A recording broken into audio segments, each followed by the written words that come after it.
episode of D-Suite Nation is sponsored by Hoffman's Deco Deli. Now at their brand new location at 444 Saginaw Street in the heart of downtown Flint, Heath Hoffman and his staff has provided the Flint community with deliciously fresh food for the past 11 years.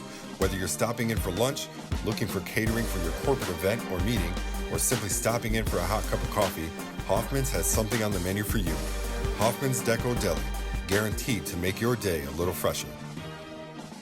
All right, we are at the Clio Roadhouse, and today is going to be a little different. I'm here with Steve Levels. You guys recognize him from episode 4.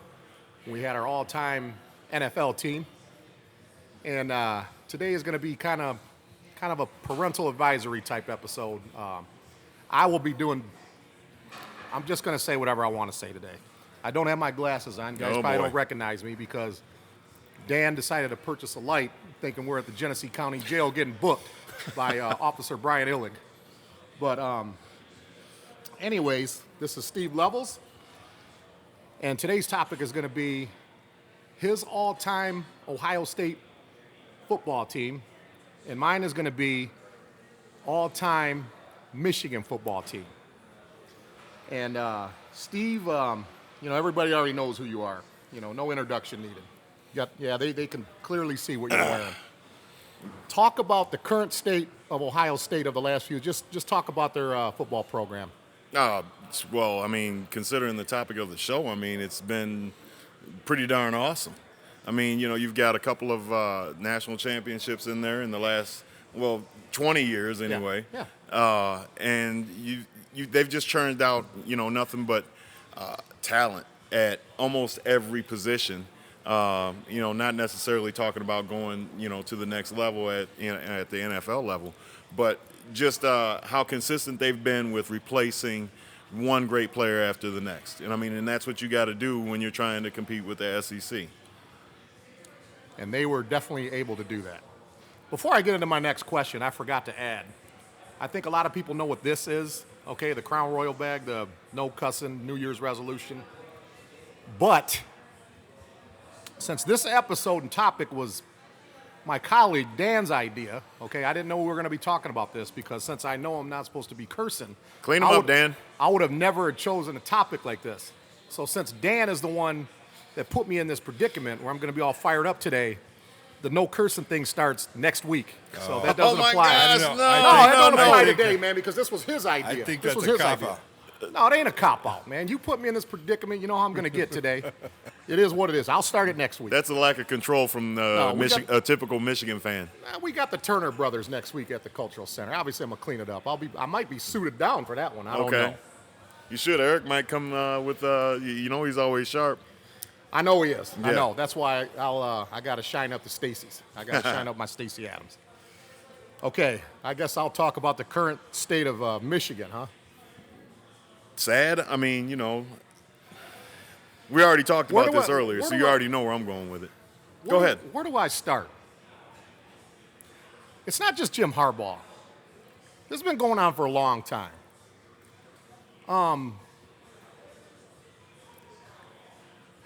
Dan, I got so much that I can say about that. Where should I start? Well, I think we should start with, from an outsider's perspective, I don't think there's some numbers about Jim Harbaugh's time at Michigan that are misleading. Some are positive, some are negative, right? So let's start with the numbers and then we'll discuss from there, right? So Jim Harbaugh's record at Michigan over the last 5 years, 47-18, right? That's not bad. He's won 80% of his games. It's a misleading stat, like Dan said. I agree with Dan. He's won 80% of his games outside of Ohio State, right? 5 seasons with 8 wins or more, right? But then you get into the bad. Michigan State, 2-2 against Michigan State. 3-2. 3-2. Yes. Correction, yes. Ohio State, 0-4 against Ohio State. 0-5. 0-5, yes. There I go with stats again, numbers, Steve. That's what you're here for. My numbers are all one off. I'm sorry. I'm not a stat guy, so. 1-9 against top 10 teams at his time in Michigan. He's also 1-9 the Ohio State and bowl games combined. He's also 1-9. I was just getting to that. That sounds great. 1-4 in bowl games, lost the last 4 bowl games. And not only is he 1-9, But most of those losses are not even competitive. Most of those losses are not competitive. So they're blowouts, Yeah. pretty much. I was trying Kind of like not to use that word, but what was that, They Monday were- that they were Alabama dominant. happened? They were dominated. They weren't We'll close get games. into They that. were dominated, Okay. right? But you compare those. I took a couple of coaches that took over bad programs, turned them into winning programs. That's one Nick Saban and Dabo Swinney, right? Okay. Yeah. Their first 5 years at their respective schools, Nick Saban, 55-12 in his first 5 years. Dabo Swinney, 41-21 his first 5 years, right? Nick Saban did a little bit better, won 2 division titles in his first 5 years, 4-1 in bowl games, twice finished AP #1 in those first 5 years, 10-5 against top 10 opponents. Dabo Swinney, 2 division titles, 2-3 in bowl games. So when you look at the records, overall records, they're similar to those other coaches in the first 5 years, but obviously those 2 programs, well, more Alabama than Clemson, had a little bit more overall success in those first 5 So years. my question is this. I mean, for you Michigan fans, I mean, most times when I hear it, they're ready to throw Jim Harbaugh out to the curb and they everything should throw like him that. out to the curb. But when you look at the numbers that we just got presented with, him staying and giving, I mean, he's on track according to the numbers with coaches that have had to see similar, obstacles to actually be poised for a national championship run. And I think that's where us as Michigan fans, we're very torn, right? Like, obviously, It's the dark side of the force, Right. man. I already told let you me, that. let me throw up another stat while it's fresh on my mind. Go ahead. And I came up with this on my own, and then I looked it up to get the exact figures. Now, he just mentioned 1-9 in bowl games in Ohio State. Okay. Okay? Hold on. Damn it. Brady Hoke. Brady joke? Brady Hoke. Nobody likes him. Not even. Listen. Hey, we loved him. Listen. Jim Harbaugh, 1-9 in those games. Okay. Ohio State bowl game. Brady Hoke's record in those 2 games, 2-5. Okay. In less years. So he's won more games in those 2 games. I don't want to say because no. 2-5. Now I'm not a math whiz, but that's a better percentage than 1-9. And he did that in less. He won more games in less years. But it was still not going to be. I mean, it was on the downside of Michigan ball not being what Michigan ball was supposed to be. Man. Look, and that's from an Ohio State fan. I right? actually listen. They need to do an investigation on him staying the night at Quinn Nordine. Quinn Yeah. Nordine. Who? Quinn Nordine. Nordine. Yeah. See, Dan got me fired up earlier talking about the lighting when he should have came up here earlier in the week. That's why I'm all That's why I'm all flustered. Quinn Nordine. They ought to investigate that because it's not normal to sleep in a guy's bed when you're trying to recruit him. How come they don't investigate that? Was the guy in the bed with him? That needs to be under investigation. I don't tolerate that pedophile shit. That was Oh, weird, man. but I think it No. got blown out a little out of Yeah. proportion. Hey, get Oh, that it's back. because- Bring that bag back over here. No, it's because He's already it's- on a no, roll. That should be under investigation because that's just that's disgusting. He mentioned 0-5 against Ohio State. 4 of those games blowouts. Okay. Blowouts. We all know this. The one game we got cheated with the Ohio State refs. Woo! I don't know about and that. the first down that The wasn't. first down.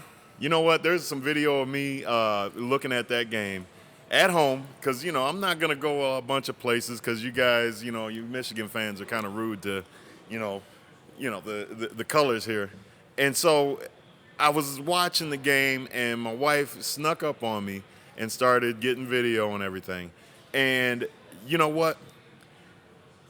Whenever you're playing a game, you got to play the game and you got to make the refs do their job, okay? If any of you have ever reffed before, you know how difficult it is. And the guy made his best judgment that he possibly could, given the circumstances. And even at the point where you look at the replay, and I'm sitting there watching the replay and everything, you know what? It wasn't a first down. I'll be the first to say it. Looking at the, objectively speaking, to me, it wasn't a first down. But you know what? The refs got to do their job. I don't think that he got bought off one way or the other. Now, if you want to investigate something, I don't think anybody's saying they got bought off, but when they found out that the whole referee crew were from Columbus, Ohio, and that raises some red flags. I mean, it might have helped, but I doubt it.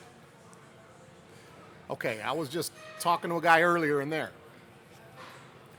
With our incapabilities to win big games, okay, I told him, I said, if you go back to the Penn State game this year that we played at Penn State, it was a good game, close game.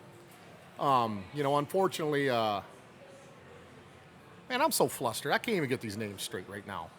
Who's that receiver from Kansas City? What is his name? I can't even. Kansas City Chiefs? No, he's from Kansas. What the hell is it? Ronnie Bell? Ronnie Bell. Sorry, Ronnie Bell. Remember when I called you on the phone this morning, how I was talking on the phone? I've been like that ever since. I can't even get my current names right. As Michigan fans, like I said, our incapabilities to win big games, even a game like that came down to the wire. We're playing at Penn State. Came down to the wire. We had something to cheer about for 59 minutes, thinking we're going to win. That almost felt like a victory because we're not competitive in any big games. Okay. So just being competitive felt like a step up. Okay, yeah. And I think that's my point exactly. Is that now I'll be the first to say Michigan. I've said this. I believe it. In order for the Big Ten to be able to compete with the SEC, the ACC, is that the Big Ten has to have a strong Michigan. Okay, that's meaning that when you have the Ohio States and you're having interconference play, that you're playing strong teams within your conference, and Michigan needs to be one of those strong teams. That being said, with them playing tough against Penn State and that feeling like a victory, then it only says to me that we played tough for 4 quarters. We played tough. Well, yeah, I mean, and you may not have gotten the win, but it's teaching these guys how to win. It's teaching the guys that are coming in, and even though they may not be there yet and they're being recruited, is that they have an opportunity to actually see what kind of culture that Jim Harbaugh is trying to build. I mean, culture is a thing that takes a little bit of time to develop, and I think that if Jim Harbaugh stays, who's going to replace him, first of all? But if he stays, I mean, don't Michigan fans get what they want, and that's a bowl-winning season, not just a bowl-winning season, but possibly a national championship? Yeah, I think that's where Michigan fans have problems. They're so impatient. You know what I mean? It's been 20 years. Impatient. I ain't got 20 years. No, I know, I was going to say, I don't have 20 you'll be years. pushing 60, brother. I'm saying it just in reference to Harbaugh and to Harbaugh's time here. When he came here, he was supposed to be the savior. He was supposed to be. He's like the. I was a believer. He made a believer out of me. Right, the ultimate Michigan guy to come back and coach his team. Yeah, I was a bit worried. And he hasn't done the job. You know what I mean? As far as beating the Ohio States, beating tough opponents, beating Michigan State, winning conference titles. Competing with like Nick Saban and Urban Meyer and all them guys to this point, just being able to compete. It doesn't necessarily mean win a national title every year. But right, but we have our built-in litmus test in the Big Ten, Ohio State. If we can't beat Ohio State, there's no way we can compete with the Alabamas, the Clemsons. I can't. Whether it's Jim Harbaugh or somebody else, I don't know what it's going to take to ever beat Ohio State again, because I literally feel like we're never going to beat them again. Well, we're never going to beat them again. I'll tell you this, and you feel like that. I was a little bit shook when I saw that Jim Harbaugh was coming back to Michigan because of the type of culture that came with it. He was coached by Bo Schembechler, Michigan guy, like you said, and he's going to bring something back to Michigan football that has been lacking, and that is, a ground and pound, a great tight end, a great quarterback, a great offensive line. And, I mean, they send how many offensive linemen to the league, when it was typical Big Ten football. They sent, numbers upon numbers of offensive linemen, great ones, to the league. Yep. Look how many offensive linemen and running backs from Michigan go play in the NFL. Right. And have long careers in the NFL. And that just hasn't been something that's been consistent. And not to mention ones that have had sustainable careers, especially at the skill position, from the running back side of it.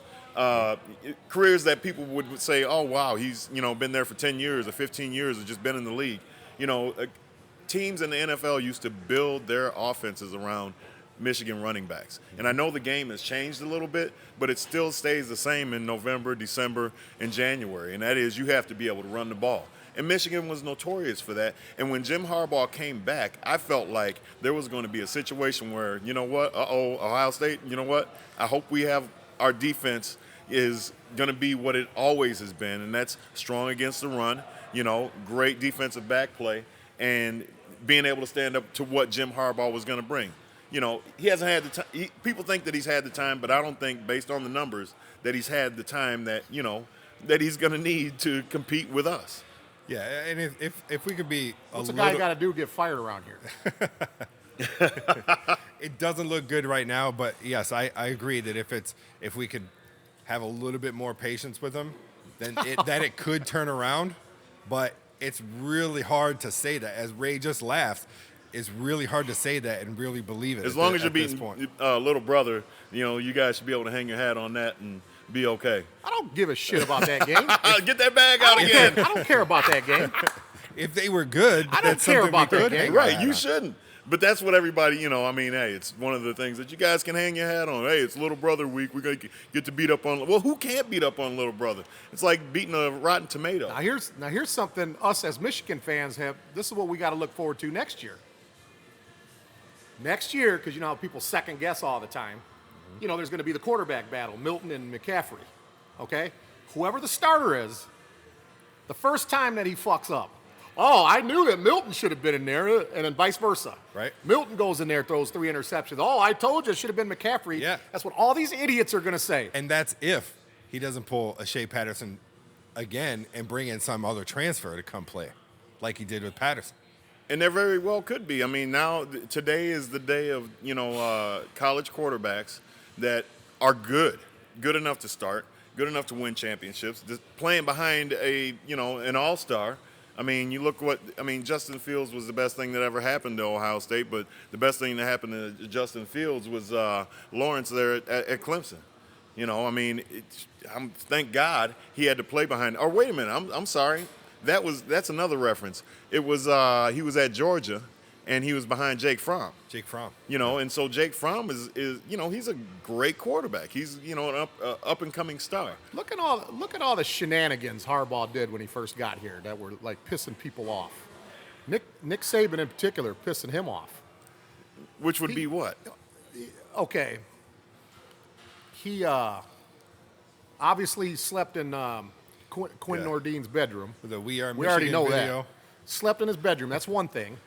What was that ridiculous looking thing where he jumped off the diving board with his shirt off? Yeah, I remember that. Jumped off the diving board with his shirt off, trying to recruit somebody. What was it? This is Michigan video that they did? Another thing. He was recruiting, I don't know if it was Najee Harris. He was recruiting somebody out of California. He went to the high school prom, and he was like a part of the chain gang.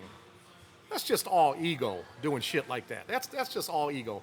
Satellite camps he kept doing that obviously didn't work. Right. And then he's talking shit about Nick Saban. He even did a satellite camp down in like Birmingham, Alabama, or something like that, or like that. I remember that. No, that didn't work. So do you feel like he's just doing too much? He's an egotistical windbag. Worrying it's all about him. Football operations. It's all about him. At first, he came in with a big ego, like a lot of swagger. What was that recruiting for the stars? What did they call that theme? Where, when you had invited the stars out, like Ric Flair was there, Dawg the Bounty Hunter was there. Yeah. Who else? Barbara Wall. He invited all these stars. What did they call that? It was called something with the stars. I'm not sure. Recruiting with the stars. There might be a video out something there like every time Michigan loses. Ric Flair's going. Ric Flair was there. Ric Flair. He had all these celebrities there. President Obama invited him to the State of Union address. Okay. It's all about him, man. It's all about him. Well, that's what you guys are left with, though. I mean, you're either going to get behind them, toe the line, and believe in what the program has to offer, and again, on track to possibly win some games, win some championship games, win some national championships. But again, hopefully they get strong enough because it's only going to make Ohio State better, right? So I have name one championship that he's ever won as a player or coach. Name a championship. Harbaugh? Yes. He hasn't. Other than what Pac-10 championship at Stanford he won, runner-up in the Super Bowl. I mean, I tip my So hat to that. obviously NFC, or would it be I tip my hat to NFC or that. AFC? NFC champion, Okay. conference champion. He's got a great resume. There's no doubt. So let me give you some perspective about the overall picture of Michigan, and this came up because of a quote from Mike Greenberg at ESPN. Got me thinking about this, right? All right. Michigan's last outright championship was in 1948. Okay, they shared one in '97. Haven't won one since. Bo Schembechler, 0 national championships, right? It's because he couldn't win the Rose Bowl. Last time they won the Big Ten was 15 years ago. Ohio State has won the Big Ten 9 times since then. Okay. Bo couldn't win a Rose Bowl. He went like 2-9 or something like that in a row. You couldn't win a Rose Bowl. They've lost to OSU 10 out of 11 times before Harbaugh even got there. Okay. And this was the quote from Mike Greenberg when he was on ESPN and he was talking about the relationship and the rivalry, I'm doing air quotes, between Ohio State and Michigan, right? He said, a hammer and a nail have a relationship, not a rivalry. And that's what this is. He said, and then he goes on to say, is the problem in Ann Arbor now the coach or the expectation of Michigan? I would say it's the expectation. Because, I mean, for the expectation for anyone who, I mean, if you're below the expectation and it's evident, then it's hard to live up to. If you're at the top, then obviously everybody's always going to be coming for you. And so the expectation is hard to live up to then because you got everybody gunning for you, and the one misstep that you have is going to be your demise. As far as it being something that can be overcome, yeah, the expectation can always be overcome because you can always ask people to work harder. You can always ask people to coach harder, you know, or you can actually just bring in the right coach. And you guys might have the right coach. I'd love to see Jim Harbaugh gone. Please get rid of him and try to bring back the spread offense or the whatever dink and dunk trickery that, who was that? Not Brady Hoke, but Rich Rodriguez tried to bring in. Right. Bring that back, please. We fired Rodriguez when his trajectory in the win column was going up. So what sense does that make? Yeah, but he was still losing to Michigan State, losing to Ohio State, not winning division titles. He was still doing those things that we expect. I know. Yeah. I agree with that. And so the expectation can be more damaging to me. 3 wins, 5 wins, Yeah. 7 wins. Once again, I'm not a math whiz, but that's getting better every year. Okay, so let me ask you this question. He was winning games. His record All I said was his trajectory in the win column was going up. He was all I said. said. He was on an upward trajectory. But Harbaugh has come in and had 8 wins or more every year. Steady, right? Consistently. Yeah, but his trajectory in the win column ain't going up. He won 10 games last year, won 8 this year. Can't beat these guys. Can't beat Penn State and Wisconsin at their place. Okay, we're to the point we're beating Michigan State 60% of the time, which is good. You're losing to your little not, brother he's not winning. anytime? Oh, my God. Right, but he can't win. He can't win big games, and he never will. Never will. And that's not what his strengths are. I'm with you there. He has yet to win big games. He's doing a good job in a perspective of the job. He's winning games. He's 8 or more wins a season, but he's not getting those variable things done like beating Ohio State. How quickly we forget 2 years ago. 2 years ago, the Big Ten went 7-1 in their bowl games. Take a shot in the dark. Who was the loser? Take a shot in the dark. Who was the Let loser? me guess. And not only lost, but they lost to South Carolina. Cox. They lost to the Cox. The Gamecocks. Gamecocks. 7-1. Did you- Don't sweep that under the rug. Was that the Jadavian Clowney game? Huh? Was that the Jadavian Clowney game? Or No, a that was rematch? Where a few years that was before. way Denard back. Robinson No, that was got killed? Yeah. No, that was Vincent Smith that got his head ripped off. That was Vincent Smith. Was it Vincent Smith? Yeah, because remember, we had like 12 guys that had that long braids. That was Vincent Smith that got killed. He got a murder one after that hit. 2 years ago, that's when Brandon Peters was out there quarterback and looked like he had Ronald McDonald shoes on running out there. Hey, 7-1 in bowl games, and we're the loser. Of course we are. Of course we're the loser. But if you look at it in this perspective, right? We compared his record the first 5 years to Saban and Sweeney, right? Yes. If I were to tell you, Ray, that if you waited 10 more years, He'd be dead. 5 more years. Let's say 5 more years, right? And you could have the same kind of sustained success that Saban and Sweeney are having right now. Would you be a little bit more patient then? Nope. Because nope. Here's what I would do. Because it's been, now I won't say 20 years of losing, but it's been like 13, 14 years of constant losing and never beating these guys. I would be, now this is purely frustration talking. Okay, you can say that I'm talking with my heart this time, Dan. I'll give you a free pass on this one. I'm so sick of losing to these fucking guys every fucking year. I would rather cheat for the next 5 years and win a lot and just get them taken away from us 10 years from now. You ain't trying. Just to get the feeling of winning again. That's the other thing. I'd rather resort to cheating. A lot of Michigan teams I'd rather him try to talk about fans, I guess. Set up a coffee date with John Calipari and say, hey, man, tell me how to cheat. Why is it always so we could just win that now? Ohio State fans, or not fans, but that's a frustration. The Michigan fans are always talking about how Ohio State's cheating again, and it's like, listen, I didn't say Ohio State, but what I'm saying, Ohio State. I'm going at the Michigan fan base here. When it comes down to us winning all the time, it's always that we're cheating or paying players or doing this. And guess what? I'm going to tell y'all, and you know this for a fact. If you ain't cheating, you ain't trying. I agree. And it's the sanctioning body's job to find that information out. Yeah.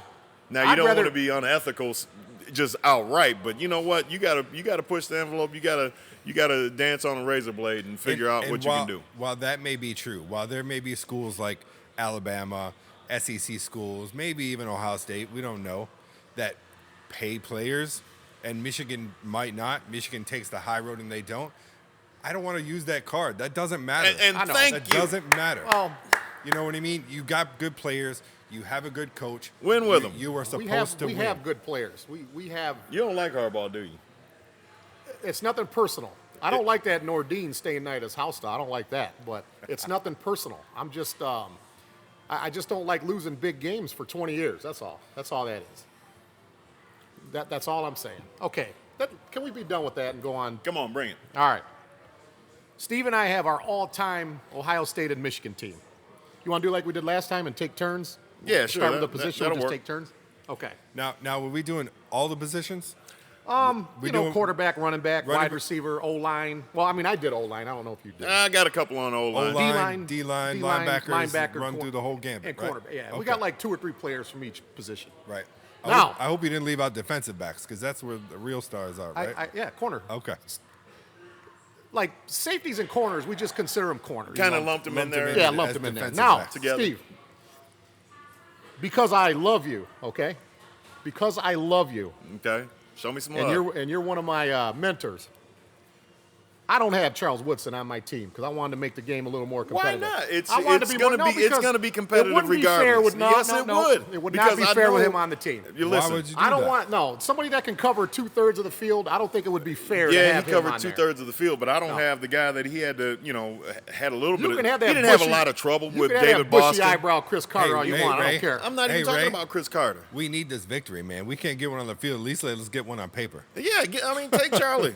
I mean, he's Yeah, but that's an automatic win. not necessarily, man. That's an Was it automatic an automatic win when he was checking David Boston when they played? David Boston had 1 catch. So what? It was a great catch, and what the heck, man? He had 1 catch. He had Woodson Charles slipped. Woodson Oh, occupied. come on. Woodson slipped. There you go. What was the cover of Sports Illustrated?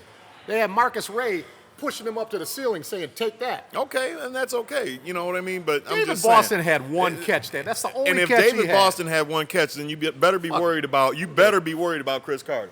I ain't worried about That's all him. I got to All say. right, all right. You better put want- Charles you Woodson want on it, there. you got it. You You want better it, put him on there you want because it, you got it. he's your only saving grace. I mean, Okay, but Michigan that's had gonna some give me great players, That's but going to give come me on, man. four cornerbacks now. Is that okay? I have 4 now. That's fine. You need them. All right.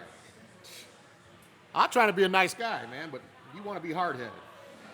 You're gonna need that on you. that Crown Royal bag here That's in a not- second. I think it's already half full. Tell me who your quarterbacks are, Steve. Quarterbacks, well, man. Okay, so as far as my quarterbacks, I did go with Troy Smith, but and I'm going to take Justin Fields too, and here's why. Okay, Justin Fields to me is probably he's going to be one of the Ohio State greats. Okay, I agree. Troy Smith, he played. I think during his starting career, he lost like 2 games or something like that. Great player and everything, but with Ohio State, when I was looking through, Ohio State just didn't typically put out high caliber quarterbacks that were just going to be totally outstanding and winning Heisman's all the time, or consistently or whatever. But it was just one of those things that they had so many things around them that were so good that they just needed to be good players. And it's not a sin to be a game manager. And we had good game managers. Yeah. We had great guys to hand the ball off to. Yep. Good people to throw the ball downfield to and everything. And so, the quarterback situation, those are my 2 guys, and that's why. Troy Smith brought back a memory for me. 2006, number 1 versus number 2. I'm pretty sure you remember that game. Mm-hmm. 3rd and 15, late in the 4th quarter. Ohio State was down a couple points. I don't remember if it was 3 or 4. We had him 3rd and 15. Smith is scrambling. He runs out of bounds, but right before he went out of bounds, Crable blasted him. And they called a helmet-to-helmet personal foul penalty. So obviously that's an automatic first down. Thank God for the rule. Ultimately they'd end up scoring. Is that a chicken shit call or? No, or are the refs doing their job again? The refs are doing their job. The refs no, it's not because it went in my favor. Okay, the refs are doing their job. Do I like the call? Because if I'm a defender and I'm on the other end giving out the punishment like that, by all means, no, I don't like the call. Okay, but at the end of the day, the Michigan defender had to go ahead and shoot his shot. He did, and he screwed up by generating a penalty that caused the first down. Once again, but you got a guy like Troy Smith, who was the hardest guy to tackle, hardest guy to put your shoulder pads on. Okay, you got to come with something. Now you got to aim where you hit him if you're able to put wood on him. In a situation like that, Michigan is a high caliber educational school, and you're supposed to have smart players too. And so in that situation, you have to make a smart decision and try to get him down without getting the penalty, because 5 yards is 5 yards. If you're able to stop him and, get a 15-yard penalty. Let's take someone like Lamar Jackson, for example. Let's say he was scrambling around here. Obviously I'm not going to be able to hit him, but let's say there was a chance that 1 in a million I did be able to hit him. I got to aim also. Were to hit the most elusive guy in the world? And that's the tough thing about that rule in college and the NFL, without getting off on a tangent here, the players are so fast nowadays. When those defensive players come in, they come in so quick, and the offensive players move so fast. A guy, like he said, a guy like Lamar Jackson, he could be trying not to hit in a certain area, but the offensive player moves a certain way or ducks or shrunks down, and then all of a sudden you're hitting him in the head. From a defender standpoint, I would much rather, because so you talk about Lamar Jackson. I would much rather take the risk of having my pursuit right with the rest of my teammates and everybody just shooting their shot and him just having to face a hail of bullets, coming his way, because that's a guy you need out of the game. You can't have him in the game. And if you happen to, look at what happened. I was celebrating when, Trevor Lawrence from Clemson took that helmet shot. And I thought he was going to be gone. And it was like, well, problem solved. We have a much better chance with him out. Yeah. And the way that play developed is that all the angles were covered, and you had a defensive back coming in on a blitz, and he was able to lay a shot on him, okay? Was it a shot that got him kicked out of the game? You know what? I guess he took one for the team. And even at the point where you have to do something like that, you're not necessarily trying to hurt somebody, but you have to go that way, or else you're going to be getting put on SportsCenter, getting juked like crazy. Okay. Let me say this. Dan, I know you met Steve 2 months ago, okay? Nice guy. Great guy. Oh, great guy. Yeah. Look, great family, beautiful wife, beautiful kids, good careers, beautiful home. Everything about him is true, Yep. okay? Now, Hell of a wood chopper, too. twice, My back's still broken. Thanks, Erica. twice he said the refs have a job to do, and he's right. Yeah. Oh, hold on. Let me defend my what I'm saying here. If you would have seen him play football, because I knew him back then. This guy is literally the most competitive, like, semi-pro football player ever. I'm not saying he's the best ever. He's the most competitive ever. So if I were to diagnose every single film from his high school, college, and semi-pro days, and to see a call that didn't go his way where he got pissed, I would love to tell him, hey, man, the ref's You'll got never a job see to it. do. You'll never see it. This guy, no, listen, man, You'll you never just see you it. just know the, look, he's smart. He's sits up straight when he talks. You and, can you look know, at you can look at talk all like, you can look at all the film that you could This ever guy is the most accumulate on me. competitive guy that you'll ever be around, from a competitive standpoint. Yeah. And don't like to lose. No. Don't like to lose. And Steve, I don't know if you watched last week's episode, but we kind of called Ohio State fans assholes. That's expected. We just want you to know we don't consider one of you Okay, you to be okay, one of those then I can assholes. get down We were with that. when we were talking about Ohio State fans being assholes, we weren't necessarily talking about guys like you. I'm on the road. But I'm just in Ohio. general. I'm in Ohio we're all more the time. talking about at the game in the stadium. I'm at the listen. I'm at the Ford plants in Ohio. I'm at all these industrial plants. I'm in Southern Ohio, all over Ohio. I'm in Cleveland, Columbus, Cincinnati, Beaver Dam, Lima, Flag City. I'm all over Ohio, and I'm with these Ohio State fans that he's talking about. These assholes, with these big beards. They look like pedophiles that drive white transit vans. Those are the Ohio State fans that I'm thinking. You're not an asshole. I mean, I appreciate that. but yeah. You know what? And again, yeah, The refs- you can comb the film that you want to of me, and you will never see a situation where if a ref makes a call, that's the call. You got to keep on. You got to play on. Because if you waste any time trying to worry about that, then you're out of the game. You're taking yourself out. You're taking yourself out. And so the ref's got a job to do. If there's a penalty that gets called, hey, well, maybe I did, jack him up a little bit. I think that during all the time that I've played, I can think of one in particular situation when I was playing with the Detroit Seminoles, and we were in Chicago, and we were playing, I believe, Kane County Eagles. But they had a quarterback from Michigan. He was probably sitting the bench, but I mean, still, the guy was 6'4". He weighed 230 pounds. He had a gun. Who was it? I can't even remember his name. I'd have to go back and You do mean he some was research. from the state of Michigan, or No, from he Michigan played Wolverines? for Michigan Wolverines. And I'm telling you what, after he threw a few passes and we started seeing what was going on, the conversation in our huddle was basically, you know what, Scott we Dreisbach? we got to get this guy out of the game. Was it Scott Dreisbach? I couldn't even tell you right now. I'd have to, like I said, I'd have to do some research. But we were playing pro rules, obviously. And when he went and dove, it actually got tripped up, but nobody hit him. Nobody touched him. I made sure that he was trying to get up, and I made sure that I let him have it and got a 15-yarder, and he was out the game. Okay. I'd do the same thing over and over again. Now, you had Troy Smith. Did you have another one, or was it just Troy Smith? It was him and Justin Smith. Oh, Justin Fields. That's Or right. Justin Yep, Fields, you had I'm sorry. Fields. Yep, you talked on Fields already. Okay.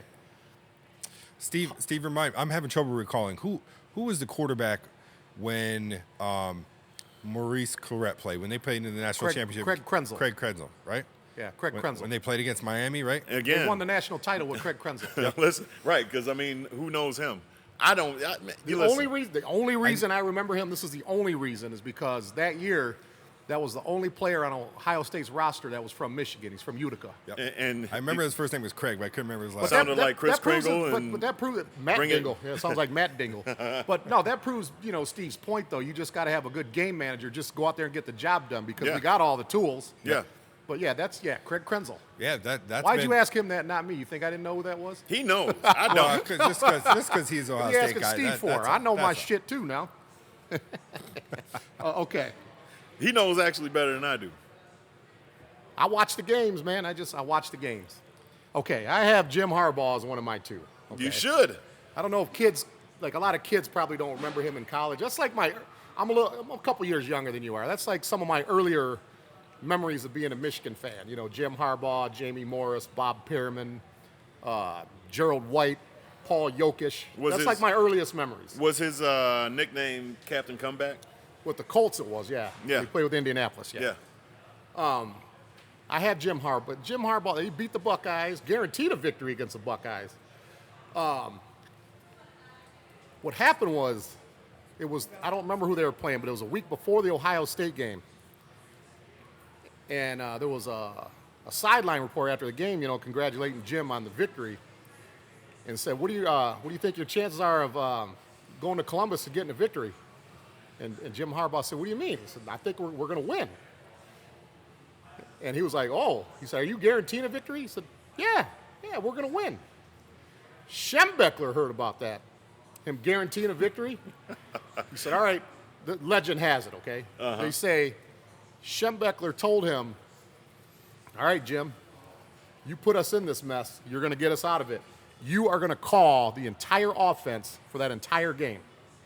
You will call every play. That does sound like legend. Yeah, and we did win. We did beat the Buckeyes. That was in '86. That's that famous where they show Bo Schembechler in the dressing room after the game, and they're singing "Hail to the Hail to the Victors" with his hat off. That's after that victory. So I have Jim Harbaugh. Now, the second name that I have, it's not. No. It's probably who everybody thinks it is. It's not. Dan, I think Dan knows this guy. I know you'll know who this is. It shouldn't be, but go ahead. Okay. The guy that I have, it's kind of like a similar situation you were in. This guy was a game manager, got the job done. Not a Heisman candidate, not a sexy name, okay, but got the job done. I got Michael Taylor. What year was that? Late 80s. Late 80s. Yeah, late 80s. Remember we won the Rose Bowl in '88? Mm-hmm. And then Schembechler lost his final game the following year. Did you say Michael? You don't Taylor? remember Michael Taylor? No. Well, that was our quarterback. Well, and you said it wasn't a sexy name. So. Schembechler's last 2 years, that was his starting quarterback. Okay. Now, Demetrius Brown played a lot, which was our backup. He was a lefty, elusive. Now I remember him. He's more of an elusive quarterback, lefty. Michael Taylor wasn't a great athlete, but he got the job done. You don't remember Michael Taylor? No.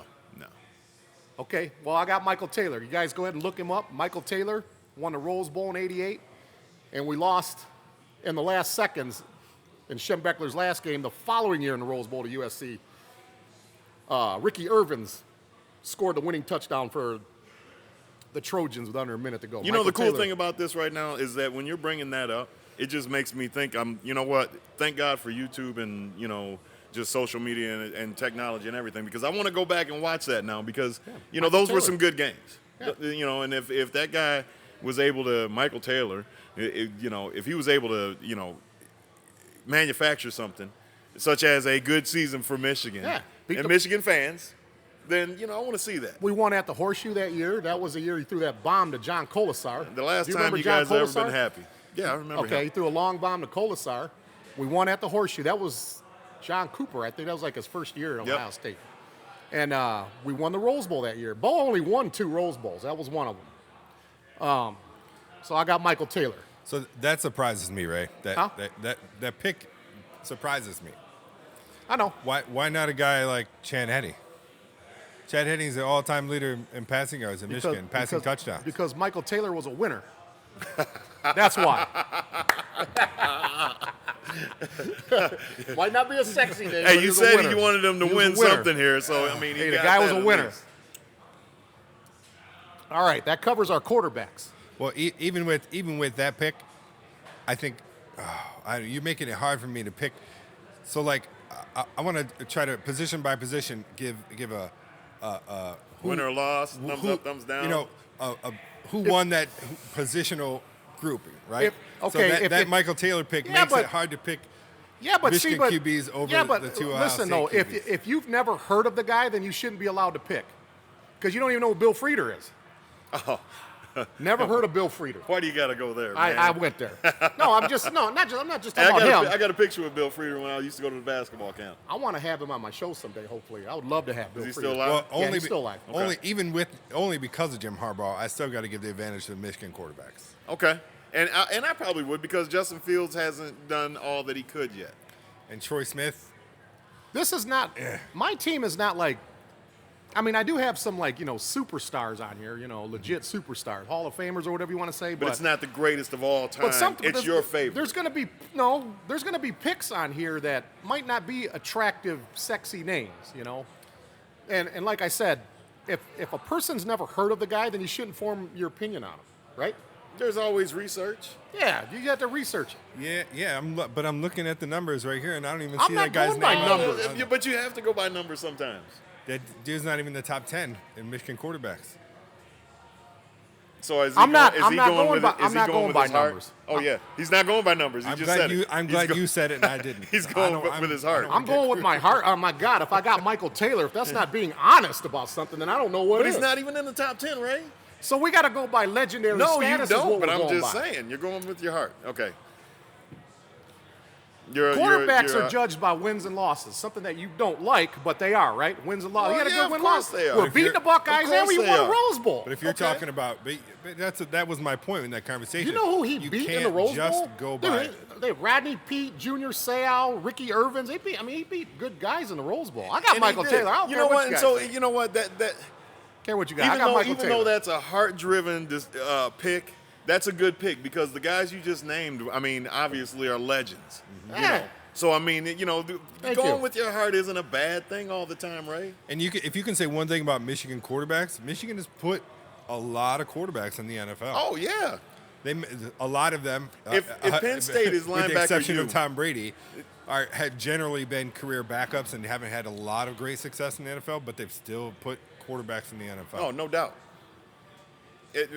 Michigan has to be quarterback you if you're gonna, call it anything. I'm going to say this. Of the 4 quarterbacks that were mentioned between you and I, yes, I agree. Michael Taylor is the 4th best out of the 4. 4th best. I agree with that. But he was a winner. Yeah. The guy was a winner. And just to keep it on top of the table here, even being 4th best isn't a bad thing, like you said, if you can produce the wins, because obviously, when you go to Tom Brady being from Michigan and everything like that, no one would have ever thought that he would have been and ascended to where he did. But throughout his career, I mean, at Michigan, what was he? He was just constantly bailing people out. Now, let me ask you this. Since Dan wants to harp on numbers, if we were doing an all-time UCLA basketball team, I should have Don McClain over Lou Alcindor. That's their all-time. He's the all-time leading scorer at UCLA. Well, Hey, he has better numbers. That was the conversation. That was the conversation You last used week. The word numbers. That you have to combine the two. You I have ain't to combine combining stats. All right, and if wins and Michael losses Taylor is together. playing quarterback, he knows how to win. He's good enough to win. I want to win. And he did, though. That is the important thing, because at the end of the day, it's that wins or losses, or if you make it to the toilet or you don't. I always got to explain myself with him, man. Whatever, man. He's Move fired on. up today. Go to the running back position. Running backs. I'm going to start with a Heisman Trophy winner, Okay. and that would be Eddie George. Eddie I George, thought you were going with the other one. Well, he's on there too. One of the greats. Of course he is. I mean, but this is going to be a great position battle. it has to be, because again, Michigan, has always had great running backs. But I mean, when I think about Eddie George, from the standpoint of having him as my pick, he had to be one of the growing up, and he's older than I am, but growing up and watching him, it made me think, man, what would it be like to tackle somebody like that? And he was a punishing runner at Ohio State. He was fast. Yep. Receiver out of the backfield. He did it all. Great blocker, and just ultimately got the job done. Obviously went on to have a great career in the NFL. Yeah. But more than anything, it was just to be able to watch him put a team on his back and just get the job done. Wasn't he married to one of the SWV singers? Remember that group SWV? Yeah. I think he was. See, you know things that I don't know. He was married to one of them. I was so jealous of him, man. I mean, some guys just have it all, And not really. He was married to one of them. I don't know, Might man. still be married. I don't know. But, yeah, Eddie George had one of them 3. Yeah. Yeah. You got some good running Legend. backs. Eddie George is a legend. And then obviously Eddie George is- Archie Griffith. Archie. I mean, what can you say? What can you say? He is probably the standard, if not one of the standards that running backs were going to be, judged by when you were talking about replacing someone like him. And so you would try to do the same thing. Any good coach would try to replace something that worked, and you try to get that. It was hard to do because he was such a great running back. Still the only player to win multiple Heismans, correct? Yes. Yeah. Yes. Yep. The closest was to doing it again was It was just recent, right? It was it Lamar was, Jackson. No. No, the guy that I'm thinking of, he won a Heisman, and then the next year he was runner-up. God, I think That wasn't wasn't. It wasn't Reggie Bush, was I'm it? 99% sure that it was Billy Sims. That wasn't Lamar Jackson. Lamar Jackson was a finalist 2 years. I know, but Billy Sims was runner-up the following year after his high. He was the runner-up. Okay. I know it was from the late 70s. I think it was Billy Sims, at Oklahoma. Okay. He was the closest. I'm pretty sure I'm pretty sure I'm right with Billy Sims. He You have was to the look closest. that one up. Yeah. I do know it's from the late 70s. I'm correct on that. It's not Herschel Walker. I'm pretty sure it was Billy Sims. Billy Sims was the closest, but I don't think they'll allow somebody to win multiple Heismans again. I think they're just going to let Archie Griffin have that title. Sometimes you can't help it, right? Yeah, You know I was what? going to say. Speaking of Archie Griffin, Especially if a guy's dominant and he's Do at you least remember- 2-3 years in football. I don't think it would happen only because people leave to go to the NFL, after 2 years. And they're probably not going to win it. Has there ever been a freshman to win Winston, the Heisman Trophy? Jameis Winston. Okay. And so besides him, and for 150 years or Manziel. however I long think didn't that's Manziel been win going on. didn't Johnny Manziel win a Heisman as a freshman too? I'm going to look it up right now. You know what, man? Do you guys remember 4 years ago? Connor Cook, the quarterback for State at the time. Remember him? Mm-hmm. Yep. God, this pissed me off. Was I right on Billy Sims? I didn't look that up, but Okay. you're right on Johnny Manziel. Johnny Manziel, the only freshman to win the. Winston. And- Jameis and the Winston Heisman was a Trophy. freshman too. And so when did he end up going to the league? And that's my yes, point. Yes, the following year, Jameis Winston. Yeah. Yep. And Johnny so Manziel, they're Jameis- not going to be there. I mean, yes, you win it as a freshman. You go through your sophomore year. Does lightning strike twice? Maybe, but you're not going to be. You're not giving yourself good chances because they're going to leave and go to the league. Will you check Billy Sims? Yep. Heisman, and then the year after. Yep. Connor Cook. Man, look. Michigan State, I think remember the year they went to the playoff? The first year? Remember they went to the playoff, got shut out by Alabama? Mm-hmm. Okay, well, when they won the Big Ten championship, whoever it is that they beat, I think it was Iowa, Archie Griffin is the guy that presented the Big Ten championship trophy. Yeah. Do you remember when he yanked it from Archie Griffin? Yeah, I do. Man. Oh, my God, Steve. Look, dude, it ain't that serious. It was a moment. That ain't that. The way he yanked that from the great Archie Griffin It was- showed him no respect. It was a moment, and I'm pretty sure that he is going to be remembered for that Connor, more than anything Connor else. Connor Cook is a jerk, okay? Look, listen. This guy was a 3-year starter, and his teammates didn't even vote him as captain of the team his senior year. He's a jerk. Wasn't that something that happened on a movie like Yeah. Draft Day or Draft something Day like that? with Kevin Costner, yeah. Teammates say a lot. Do you remember when he yanked that trophy from Archie Griffin's hands? Yep. Is that like the most disrespectful thing you ever seen? It's probably the most disrespectful Yeah. thing. As far as that award goes, you're grabbing it like that from the guy that's the only person that's won it twice. Oh, He's probably the king of the hill as far as Heisman Trophy. Oh, yeah. Yeah, no doubt.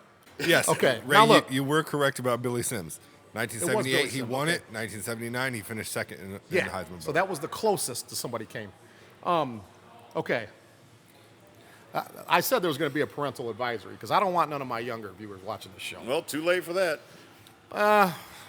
It is what it is. That's why you should have had that bag rolling. That Crown Royal bag stuff like This was Dan's Santa idea. sack. Yeah. This was Dan's idea. He put me in this It situation. was a good I didn't. idea, and if there's any charities that you all want to see Ray donate to, please just leave try in to the encourage comments. this the next time because obviously he's a loose cannon. And we're going to take a vote whether we're going to hold him to this episode to stuff that bag. Dan, this was your idea. I would have never put myself in this situation. You got to give me a pass. You're the judge. You're the one that put it out there. Said, I know, I'm not but going to but you have the right to say, all right, Ray, I'm going to give you a pass. We're one episode into the new resolution. You're gonna have to You rock done paper already scissors broke that it. pass, brother. What a jerk. Typical Davison jerk. All right. Now, I'm not trying to top his running backs, okay? I mean, Eddie George and Archie Griffin as far as Hey, college careers. Michigan can compete. Well, no, we got good running backs. I Yeah. don't know if you're going to know my second guy, but I have Mike Hart. Okay, people don't like yeah. it. People don't like him Obviously. because of his mouth. Some people don't like him because of his mouth. He's kind of- All-time leader in rushing yards for Michigan. All-time Michigan leading rusher. He was top 5 Big Ten when he graduated. I don't know if he is anymore, but he was like right behind Lorenzo White. His name fits perfectly because I like his heart.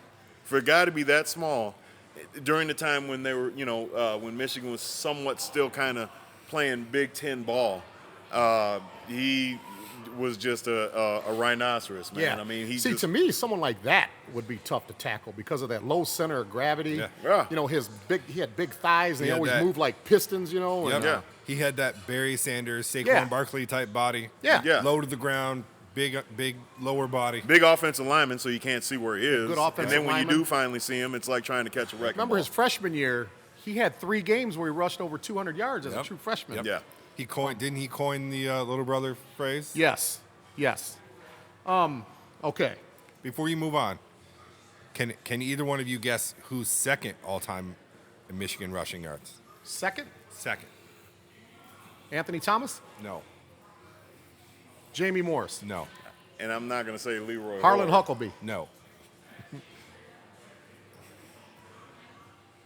Last guess. It's not Denard Robinson. It's Denard Robinson. Oh, Wow, run Wow. him. Because, hey, when you're motivated and you got to run for your life, that's what you do. wow.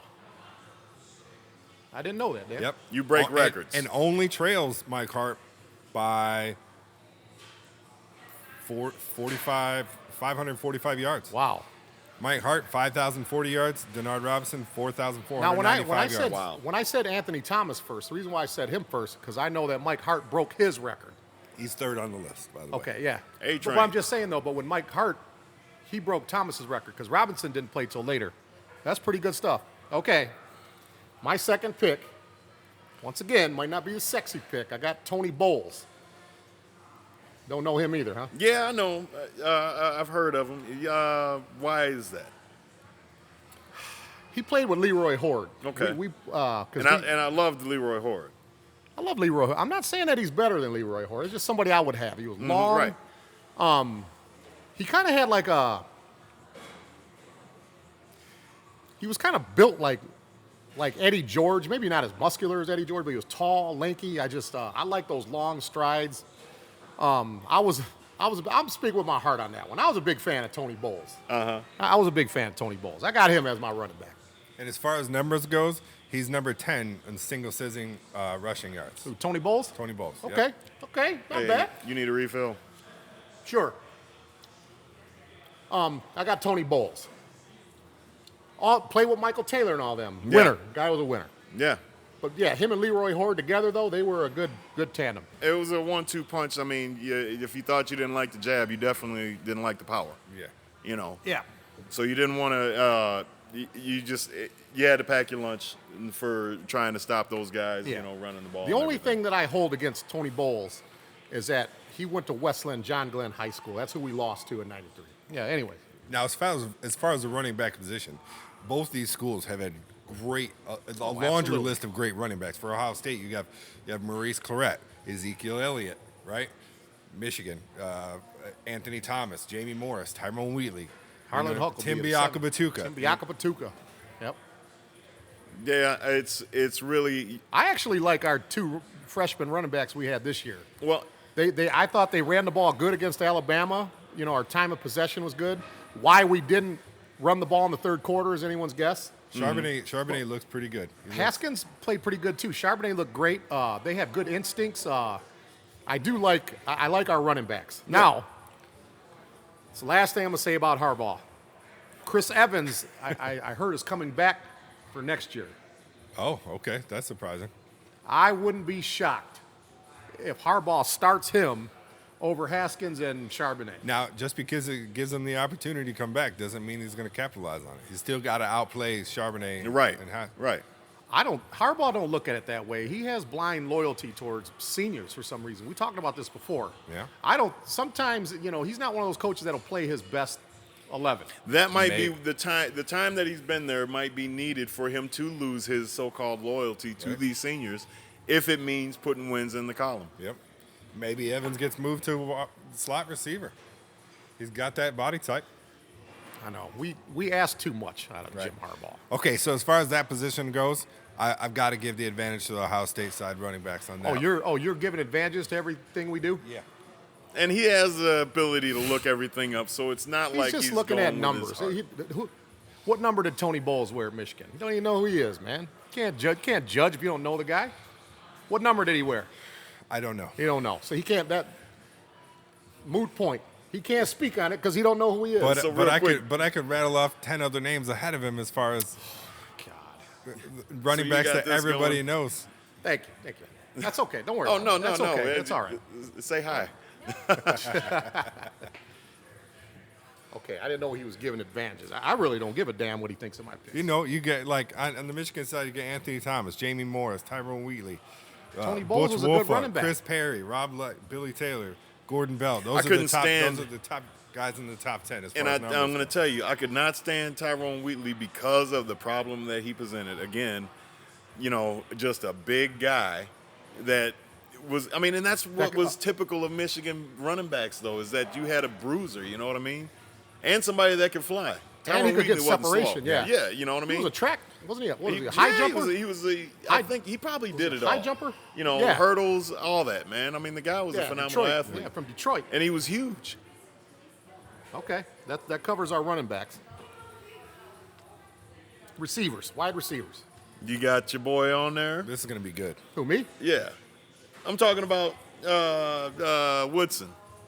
Do you got him on? It really doesn't matter. So We ain't there yet. here's my We receivers. ain't in our though. secondary yet. We're Here's my receiver. receivers. I got Joey. I'm going to start with Joey Galloway. Okay. Ooh, speedster. Yes, speedster, and simply because even though he was used on the outside like he was, he was a player that I feel like that if the slot position would have been what it was when he was coming along, that you throw him in the slot and the numbers just jump out, even more. Great, if you want to call him a possession receiver, he was also a great possession receiver. Almost like a freak of nature because the guy is almost ageless. You know what I mean? Yeah. And so my second guy. One of the fastest guys in history. Oh yeah, that too. You could throw a ball up and overthrow him. Yeah, that probably wouldn't happen. I think I know who one of your picks is, but go ahead. You know who it is. You already referred to his eyebrows, and it's Chris Carter. Okay. Now again, I didn't put David Boston on here because David Boston, he was a flash in the pan. He was a good thing to look at. He was a great Ohio State player. I wish you would have put David Boston on there because then Judge Judy over here would have gave the advantage to me. That being said, it would have been great to see Charles Woodson be able to match up against Chris Carter. Only because, at the end of the day, whether you're, a Michigan fan or an Ohio State fan, you want to see greatness go against greatness. And to be able to see that type of a matchup in college, mostly everybody that Charles Woodson faced, they were good receivers, okay? But at the same, because he was going to their best receiver. But at the same time, there wasn't probably many of them that were at the caliber of Chris Carter. Yeah. Now, I'm going to give you the same type of shit that I gave Ray Go ahead. about his list. You said Joey Galloway was your number one pick. Did you know that Joey Galloway doesn't even rank in the top 10 as far as all-time receiving yards at Ohio State? No, I didn't. I wouldn't have thought that either. I didn't know that. Yep. And now, how many receptions did he have, though? Reception, he's not even in the all-time receptions, not in the top 10 in that either. Okay. And that's my point, is that he would be more to me like a possession receiver. Yep. A deep threat. As far as receptions, you've got KJ Hill, David Boston, Chris Carter, Michael Jenkins. Okay. Top 4. Receiving yards, Michael Jenkins, David Boston, Gary Williams, Chris Carter. And see, the reason why I didn't pick David Boston is because, to me, he didn't do enough against Charles Woodson. And that even surprised me because you said the name. It's like, oh, yeah, Joey Galloway is a great receiver. And then you look at the numbers and I'm like, wow. He's not yeah, but I didn't know that. Where he caught the ball, now I'm going to sound like I agree with Ray on this. It's like you can't always look at stats and numbers. Oh, no, heaven forbid. No, Oh, but heaven forbid you sound like me. You do need to look at stats and numbers, and those do definitely tell a great story. But where Joey Galloway was catching the ball, down the field, across the middle, just different things like that I remember. Yep. It was just one of those things where it was like when you knew you had to have something, you knew the ball was going there, and he always delivered. Yep. Again, David Boston doesn't get the nod because it's just like, you know what? He just didn't do enough against Charles Woodson to me. And some guys mature later in their careers. You got guys on this list like Santonio Holmes. Yeah. Santonio Holmes, Chris Carter, Joe Galloway. You could argue that they're better pros than college players. Yeah. They did most of their damage as a pro than in college. And I think Chris Carter, it was weird to watch his career because obviously he did a lot of damage when he was in college, and then he went to the pros, and then he went through his troubles and everything like that, and then he came out obviously on top, a changed man, a better player, a better teammate and everything else.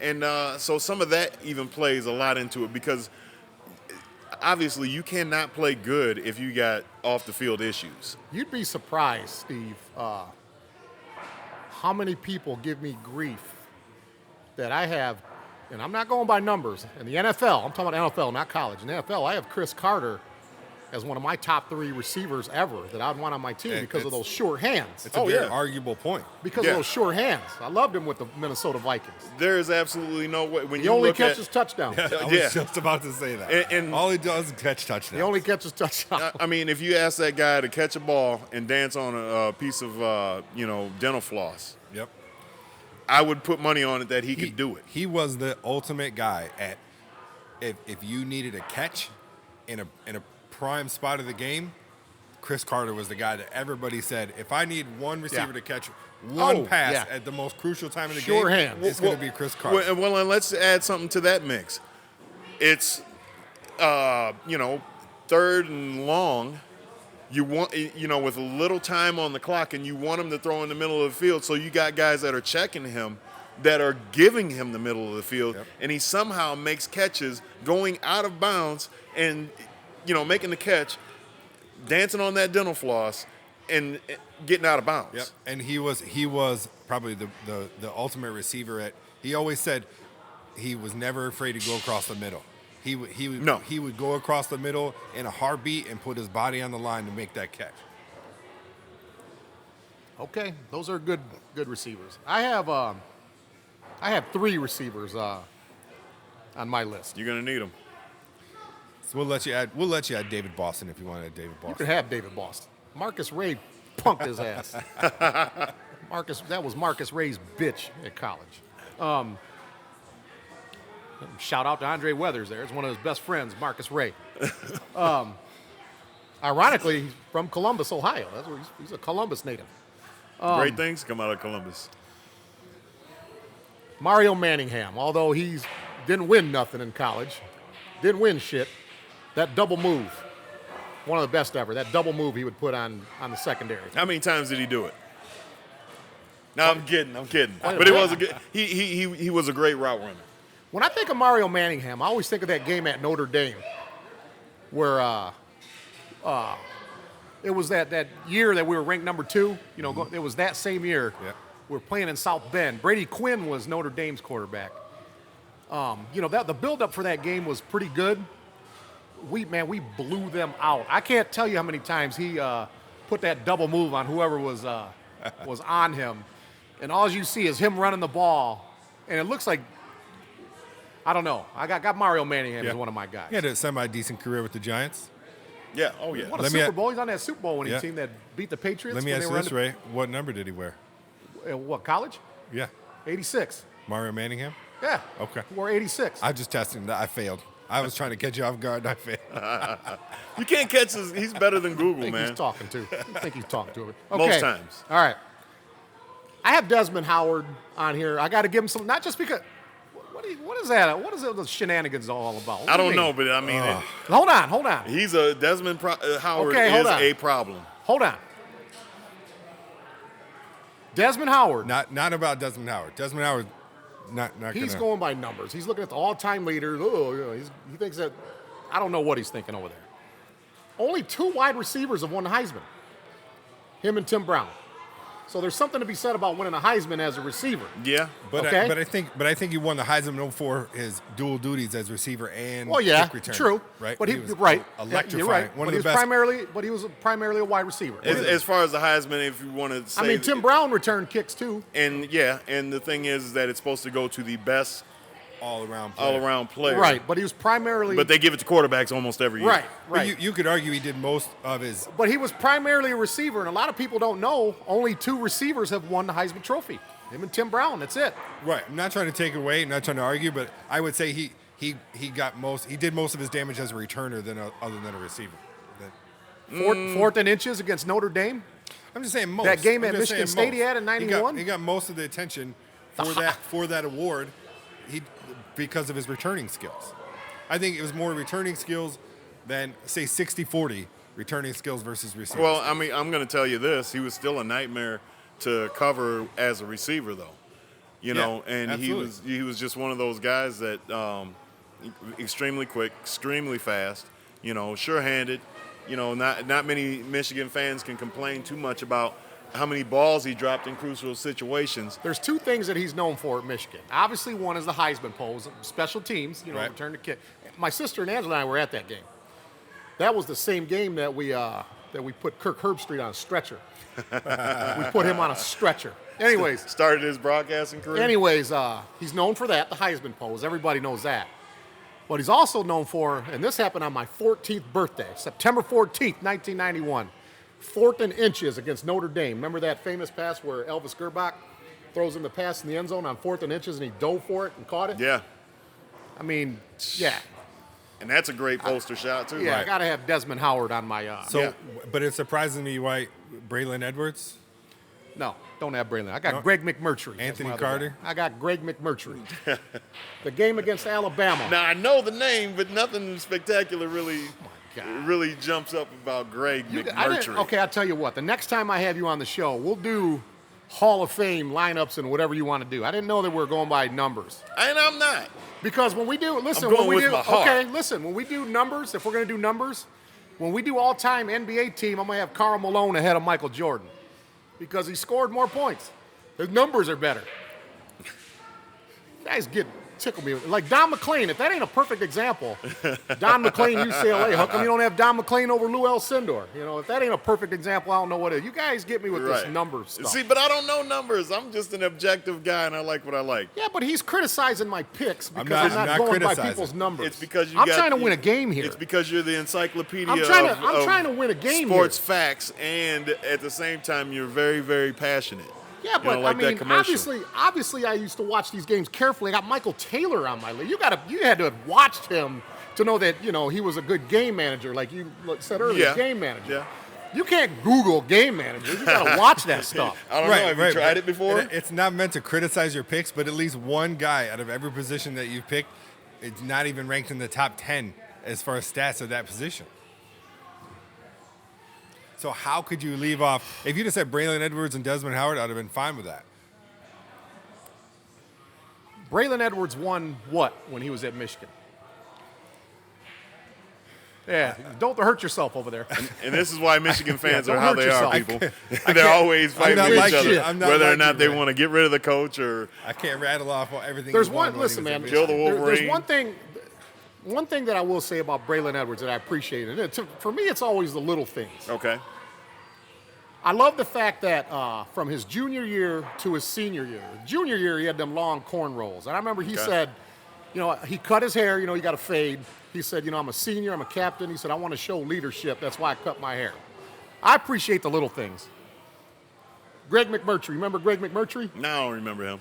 Yeah, you do. The Hall of Fame Bowl. I can't remember what year it was. I think it was a year before we won the Rose Bowl. We played Alabama in the Hall of Fame Bowl. Uh-huh.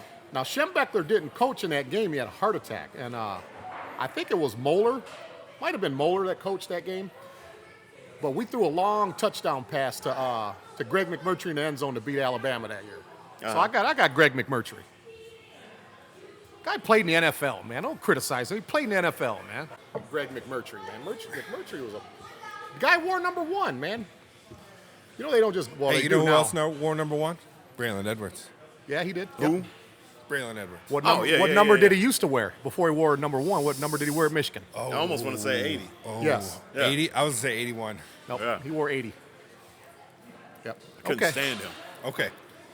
Now, We're ready to go back? okay. Roll it. Are we doing O-line? Yeah. I mean, I Might know as well. you. Stay on the offensive side of the ball. Oh yeah. Okay. Yeah. I thought we were done with offense. Do O-line. I only got 2 names. I got 2. O line. I got 2 names.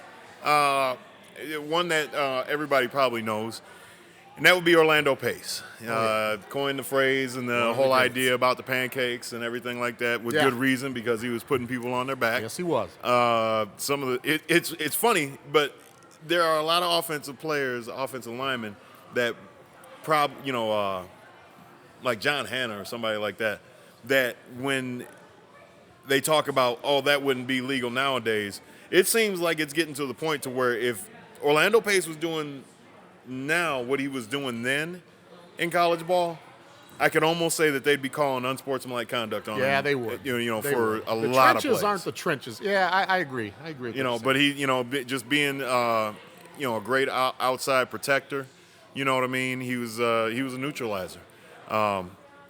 Obviously a great pro, but just, again, now see on this one, there's really not that many stats on offensive line. I was going to say the same thing. I was going to get there. You never know. Like, it's so hard to judge. You have to be a real student of the game or a player or coach to judge on offensive linemen only. Sacks given up. Because there's not a lot of stats. They don't keep a lot of stats on offensive linemen. So. Usually like in college, there'll be like one offensive lineman that is like so good they'll talk about him like all the time. Yeah. You'll hear about guys like that. And that's kind of what your basis has to go on. Like the names that you know from people talking about them. And right? that's the thing with Orlando Pace is that he came up with a measurable stat that it had been being done so many different times before by other players, but he was doing it so much more than everybody else the term pancake coming behind it, it just made it to where, that is a definite measurable when you're talking about an offensive lineman. They even tried to, embellish it a little bit with the blind side when they showed, the guy that was playing Michael Orr going and putting people on their back, but even at that point, when you think about Orlando Pace, you think about somebody who was a neutralizer, that you weren't going to get any pass rushers that really do much, when they were going against him. I'm going to say this about Orlando Pace. Shout out to Derek Sweet here, D Sweet. He hates Ohio State worse than I do.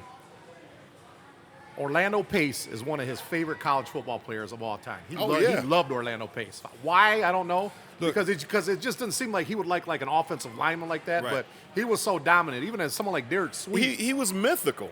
Oh yeah. You know what I mean? There's guys, like we've said this before in other episodes. Guys that play for Ohio State, we can hate Ohio State all we want, but there's guys like Chris Carter, Eddie George, Orlando Pace, Chris Spielman that you can't help but to be a fan of. Right? You have to put that Ohio State label off of them and be like, that's a great player. And likewise, to say the same thing about Michigan players, because I can't sit here and lie and say that for some points in my life that I was not, just mystified and, really like if I couldn't get an Ohio State game, I was definitely watching a Michigan game, and I liked what I saw because they were just, they were a dominant team. You notice I said were though. Anyway. My second pick. There's the asshole. What can I say? I can't say that. That's the way it is now. I mean, hey, that's what I'm talking about with all the losing. Okay, we were talking about Harbaugh earlier. Yeah. Can't win a big game. We have to put up with that. How do we respond to that? We can't. And because the we thing gotta is, take that crap. It makes it to where I'm not talking trash, because I've never been, just one to be a trash talker. You guys know that. But I mean, when it's that glaring and that bad that you haven't won anything in 20 years. Anything that we get when you guys say stuff like we deserve it. Oh, of course. Because if the situation were reversed, we'd be doing the same damn thing. Now, I wouldn't only be doing the same thing. But I would hope there would be a particular Ohio State fan that would lose sleep and have anxiety. I know a couple. And I hope that it would hurt them. I know a couple. Emotionally. It wouldn't be me. It wouldn't be me because I know that. I'm just saying, but there's other Buckeye fans that love them so much that they would affect them that way. Oh yeah, it would. It would. Yeah. They'd probably be wanting to, bust your tires out and bust your windows out or something like that. We got some. That's the whole thing. That's the beauty of the nature of the fan is that they are fanatics. Yes. And that's some of what drives college football to be as great as what it is. My second guy. I think I know who you got, but I'm gonna see if I'm right. Go ahead. I don't know if you do or not. LaCharles Bentley. Charles Bentley. And so the reason why I went with him is that prior to really knowing about him, again, because you don't hear so much about offensive linemen, is that he has a YouTube channel and it's LB O-Line Academy. Okay. And the teaching methods that this guy brings to the table are just phenomenal. And they're employed by many colleges, many NFL teams. He's coming up with just different implements as far as being able to change how offensive linemen train, with the bags and the sleds and everything else. But then when after you start to backtrack and say, well, wow, this guy seems like he knows his stuff, and then you find out that he was an Ohio State player, then you find out that he was at the Cleveland Browns, and, just start to follow his career, is that you see that he was a very, very solid player. Okay. And so now you start to look into his career because you have to do a lot of digging when you're dealing with. When did he play at Ohio State? What years did he play in Ohio State? I believe it was in early 90s. Let me look at it. Late 80s. He was in the 2002 NFL draft. What? Get out of here. Damn. He looks old. Way off. Hey, I told you, I'm not a stat guy. 2002 NFL draft, so. Yep. Drafted by the New Orleans Saints. Okay. Did he play for Cleveland? He played for Cleveland and Tampa that's Bay, him. yes. Yeah, and see, that's the thing is just like, when I found that guy, it was just like, you know what? This dude looks like a pretty hard working, entrepreneuring, taking advantage of his platform and everything else. I mean, there's just a lot of things that go with it. I know this is an all-time team, but at the same time, I'm looking at a lot of different factors. That's the way that I look at it. But you guys have been giving me shit all day about. I've been looking at it that way too. Yeah. It doesn't have to be a sexy first ballot Hall of Famer. No, I'm trying to listen. The point is I want my team to beat your team in a football game. Okay. Not outshine you in stats. Okay. Okay. That's how fantasy football is done, though, isn't it? Yeah. Oh, okay. I don't play fantasy football. Me neither, but that's the only way you would actually win. Isn't that how the Pro Bowl is voted too? I think so. Yeah. Stats? And, well, I mean, and I'm not going by stats either, but I'm just saying, I know the NBA All-Star game ain't like that because they got Taco Fall in the damn All-Star game. You kidding me? That goes back to the point like we were talking about. Even when you go to, as a fan, you go to vote for like Fans shouldn't offensive be able to vote. linemen in the Pro Bowl. Like, how do you even do that? Yeah. Like, you got to know the names. You know Yeah, what I mean? you got to know the names, and then you got to really be watching what they're doing to actually. Now, one good telltale sign of what it is that offensive linemen are doing, obviously, is the success of the running backs. I mean, if you're rushing, averages. And the quarterback sacks that year as well. Quarterback sacks, hurries, pressures, and everything like that. If they're minimal, then obviously you got to attribute. You can't always attribute that to just a fast guy or a quick release. It's the guys up front that are doing it. And so LaCharles Bentley, that's my guy. Okay, all right. Well, I have two. One of my guys was Greg Skrepenek. Ooh, you remember Skrepenek? Yeah, I remember him. You can obviously see I'm partial to like the late '80s Michigan teams because that was. For me personally, that was such a beautiful time to be a teenager because I remember like in '89, we won the Rose Bowl, we won the national title in basketball, and the Pistons won their first title, the Bad Boys. So those Michigan teams are like my favorite teams of all time. It was a good time for the state. But back then, no, and he was a highly sought, played in the NFL, played for the Raiders, I believe he went to the Raiders. But when he played at Michigan, he was 325 pounds. Back then, you didn't have too many 300-pound offensive linemen. Right. And he was like a great athlete, big, tall. Well, and wait a minute now. Scary looking. I mean, there was some. Now, here's the funny thing. You compare him and Tony Mandrich, okay? And all the press and the hype that Mandrich got for the reason that he did, it to me seemed like Skrepenak was just obviously head and shoulders above him as far as skill, because he was, like you said, that 300-pounder that was a true 300-pound man that, just it wasn't manufactured. And, everybody, that follows any kind of sports knows what, kind of things that Tony Mandrich went through. Mm-hmm. But when you talk about Skrepenak, it's just like when you said that name, I remember Brett Markley always saying something about him, and I was just like, oh my gosh, I'm getting enough of this guy. But in reality, I was just like, I wish he would get hurt, because running behind him, you knew you were going to get first downs. Yeah. Like I said, man, I was a teenager, and he was for 325 pounds. He wasn't like some fat, apron like you would say. Wearing an apron. Great athlete, almost like, kind of like the way Robert Gallery was kind of built up at Iowa, but he was better. He was better than Gallery. Skrepenak was 325 pounds now in the NFL isn't really that uncommon, but in college back then, he was a man amongst boys. Yeah, no doubt. I think you know who I have as my other guy. Taylor Lewan. No, but he would be a good honorable mention. Okay. Let me talk about Jumbo Elliott. Hold on. Let me talk about Taylor Lewan real quick. I'm going to make this real quick. Go ahead. That bowl game against South Carolina, the one where Jadeveon Clowney ripped off Vincent Smith's head. Yeah. That's the only play that he had the entire game, and unfortunately it's on the highlight. Taylor Lewan, if you watch that entire game, there was a buildup for that one-on-one battle. He beat the shit out of Clowney. Beat the shit out of him. Pretty when much. you watch that play that developed where he ripped off Smith's head, he down-blocked the tight end, whoever our tight end was at the time. He was supposed to bump Clowney, didn't even touch him. Clowney went in there free. And so whoever the coach was, Taylor obviously. Lewan beat his ass. Okay, anyways, I got Jake Long. Good All pick. right. Good That's pick. that's a great pick. Great pick. That's not a homer pick, is it? No. Number 1 overall pick in the draft. Yep. To my Dolphins. If you ever meet Dustin Carpenter, one of your guys, linebacker for Ohio State, you ask him if Jake Long was a good football player. 2005 at the Big House. Listen. Hold on. Let me back up Jake Long here about your homer. You asked me, is that a homer pick? Dustin Carpenter, All-American at Ohio State, drafted by the Dallas Cowboys. 2005 at the Big House, the first play of the game.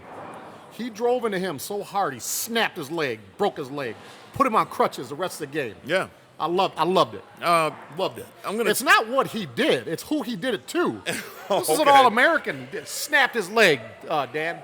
Snapped his leg. And if he can do that, then he should do it every time, because I'm going to tell you this: for him to do anything less would have been criminal. Because when I saw him playing, was it at Lapeer East? Yep. Okay. Yep. When I saw him playing at Lapeer East, I believe when was he out there in 2000? I want to say early 2000. Early 2000s. It was early 2000s, because I was coaching at Central in 2000. Yeah. And then he was a freshman at Michigan in 04. 04. So Okay. 2004 was his graduation year. Okay. Because he played in the fall of 2004 at Michigan. Now I never coached against him, but when I noticed, his little brother, doing his thing out there. But mainly what I started to hear and do more research on Jake Long, it was just like, you know what? This guy, he's probably faster than most of their receivers, when he was in high school. Could play running back, was a monster at defensive end, defensive tackle, wherever they wanted to put him, And to see him do what he was doing in college was just unbelievable. And again, it was one of those nightmarish things to where it's like, oh, great, he's at Michigan, And obviously, we're going to have some kind of dealings with him. And if they ever just decide, you know what, we're just going to run to his side until, you guys can figure this out. Well, and that's exactly what happened, is that they did get some success behind him. In 4 years at Michigan, he gave up 1 sack. Who was that? Who got the sack on him? Ooh. 4 years at Michigan, he gave up 1 sack. I'll give you a hint. He went to that college right there. Who were the good pass rushers? And I'm Only trying one to guy. think. Only one guy blew by him and got a sack. Oh, wow. I'm drawing a blank. Defensive end? Did he play defensive end? Yeah. For Ohio State. I'll give you a hint. The guy was from Detroit. Played for Ohio State. He was from Detroit. That wasn't. Who was that? His name Give was you another escaping hint. me. It was Played- in that he number played- 1 versus number 2 game. It he happened played- in that game. He played for the Titans. Was it Javon Curse? No. No. Curse played for another team. I can't figure it out. Vernon Golston. Vernon Golston. Vernon Golston. Yes. Okay. I remember Vernon His Golston. brother played at Michigan State a few years ago. Yeah. Vernon Golston. Vernon Got- Golston. Got a sack on Drafted Jake by Long. the Was the only player who got a 49ers. sack on him in college. That's cool. That's You know, good. he was a solid player. Yeah. Obviously, when you get, but again, one sack. Come on. That's unbelievable. Some honorable mentions for Michigan at that position: John Runyon, Steve Hutchinson. Oh, there's a lot of good. Runyon, what's his name? Kokozo. You know, he was an All-American. Yep. David Taylor- Boss. David Boss was Taylor a good Lewan, lineman. like you said. Rod Payne, who was an All-American center. He was a good offensive lineman. We had some. Did you said Jumbo Elliott? Didn't Jumbo you? Elliott, Jumbo I mean, Elliott. yeah. Another one. So- Dan Deerdorf. Yep. Dan Deerdorf? I'd have to give the advantage to Michigan at the offensive line. They've been I offensive would line too. for a long thank you. time. That's mighty white of you, Dan. I appreciate that. All right, And then let's go going to- back, we missed the receivers. I'd have to give the advantage to the Ohio State receivers, just I based would off too. the picks. Yeah. Receivers. Sorry. Here we go. Okay, well, I got a Heisman winner as one of my receivers, just for your information. Yeah. But you didn't pick Braylon Edwards. Now, you know how I said, now obviously I said he was only one of 2 receivers. Desmond Howard is also one of 4 football players that have won a Heisman and a Super Bowl MVP. Okay. There's only 4. Yep. Him, Roger Staubach, Marcus Allen, and Jim Plunkett. That's it. Wow. So there's your advantage. Yeah, give him the There you go. advantage now. There you go. Take those for stats. Yeah, Damn. try that out for size. Put that in your pipe and smoke it. Okay, D-line. D-line. I got the crazy man himself, Alonzo Spellman. That's a good one, Mac. That's a good one. Long, rangy defensive end. Oh, yeah. You ain't telling me really- nothing. I already know. Really bad attitude Yeah. when it come down to him just playing, and it just had a great career at Ohio State. But again, just his production and Good player for your Chicago Bears, a too. great player for the Bears, and that's one of the other reasons why he's one of my all-time favorites Oh, is for that a Ohio heart? State. Oh, is that a heart pick Yeah, there because he man. played for his pro team, Dan? I think that is. I think that's a But heart it's heart still, pick. if there were any stats that you could go by, If I'm looking at stats, that's kind of a heart pick. Yeah. is it okay? He's not in the top 10 Not in the top of 10 defensive as far as- linemen for as far- Ohio State. as far Spellman, as Spellman's one sacks. of those As guys. far as sacks, okay. Spellman's one of those guys. The way he played in the trenches, those are the kind of players that I like that could play on my team. Effective. Would he be able to play with today's rules? Maybe not, because he was I don't want to say a dirty player, but he played the trenches the way that we were taught to play in the trenches. Yeah. I mean, you can be dirty when you're playing down, that close to the line of scrimmage. Yeah. I mean, because you can't see anything. Yeah, And so, I mean, again. that's a good pick. I don't care. That's a good pick. If you Spellman's a ain't good cheating, pick. you ain't trying. So, my That's other a guy good pick. is Cameron Hayward. And so, at this point, between those two, I'm looking for guys that are going to be able to protect my linebackers. And so, yeah, that would be a little personal thing, too, because I played the position. And the things that Cameron Hayward brought to the table when he was playing at Ohio State were obviously, you got to pick your poison. You're either going to let him go and have him wreak havoc in your backfield, or you're going to double team him and hope that that their linebackers aren't going to, make anything happen. So can you guess who the all-time leader of sacks is at Ohio State? At Ohio State, All time, is it a linebacker? Or, Yes. I mean, is it a D lineman? It is a linebacker, but you're talking about D lineman. Okay. There's more recent D Spielman? linemen that are leaders at that position. Let me see. Then Linebacker? It's not Spielman. Is it Katzenmoyer? I'll give you a hint. He's involved in one of the playoff games this afternoon. this afternoon. This afternoon. Oh, Man, I'm drawing a blank. Come on, man. hold on. I'll give you another hint. He's coaching today. Oh, Mike Vrabel. Mike Vrabel. Oh, Vrabel. Yep. Mike Vrabel. Now, see- Chase Young, Joey Bosa.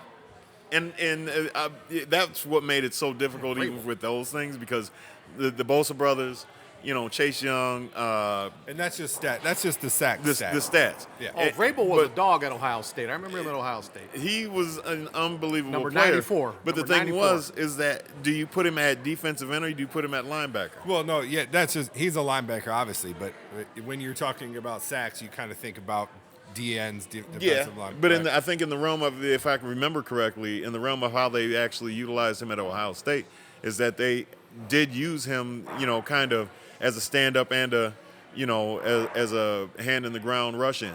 Yep. He just proved his versatility and everything. It's amazing that I had to try to make that pick, and it's like, okay, so he's a two-position kind of guy there. And yeah, it made it a little bit hard, but I think I got good linebackers to go with that. What do you got for your defensive line? For my defensive line, I have Lamar Woodley as one of them. Woo, dog. Lamar Woodley. Now, you got to remember, I'm basing my picks on who gives me a chance of winning. Now, you got to remember, Lamar Woodley lined up against Jake Long in practice all the time. Was he a linebacker or a defensive end? At Michigan, he was a defensive end. DN. Okay. He was Pittsburgh good moving to pass rusher. linebacker. Yeah. Yes. Yeah, Yes. okay. They moved to linebacker, Pittsburgh. Well, and for Pittsburgh, because they were running the 3-4, it was easy for him to go back and forth between the two. Yep. Played against Jake Long in practice all the time. Yeah. Went to the high. Give a shout out to the high, Saginaw. Almost killed the quarterback at Flint Central. Hey, Lamar, if you're watching this, if you ever come across this, man, I saw you in Detroit that one day, and I'm still saying I'm kind of pissed at you for almost killing Theo. But that's another story. I got Lamar Woodley. I think I know who he's going to say for his second pick, but I'm going to. Do you really? Yeah. We'll see if I'm right. I don't think you're going to be right. Okay, let's see. But who? No, you say it first, and I'll Probably going to be some name like Engelbert Humperdinck, known Ray. I had to explain this guy, though. Of course. I'm going to say his name, but I had to explain why I have him. Okay. Because he's nowhere on the. It's like the water boy he's bringing out. If it's the guy I'm thinking of, I've heard him talk about him many times before, and he's very high on him, so we'll see. Okay. It's not Glenn Steele. That's It's not Glenn Steele. Had I thought of him, I don't know. It's not Glenn Steele. Okay.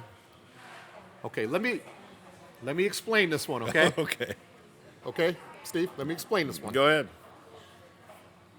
Now we're talking college only here. I got This ought to be good. Rashawn Gary. Let me tell you why.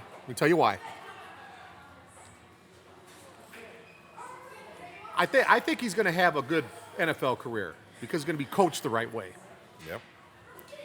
Rashawn Gary, coming out of high school, we all know he was a unanimous player of the year on every platform, the only player in history. I personally watched him play for play for his 3 years that he played at Michigan. He got manhandled quite a bit. He obviously didn't. I didn't think he lived up to what he was supposed to be. I was just going to say, very, very underwhelming career at Michigan. No, he got beat up a lot. He made some great plays too. But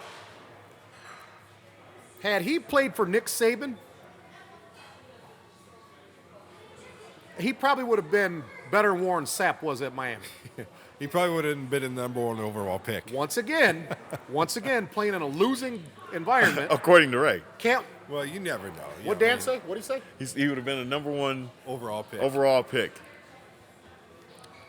Do you agree with that, Michigan fan? No. That's a joke. It could be the guy's drive. He could have failed. I'm not going to say Had he been coached properly, had he been motivated and coached properly, because when you got players like him that are coming to your program as a coach, you can screw it up. Yeah. We didn't use him the way that he was supposed to be used.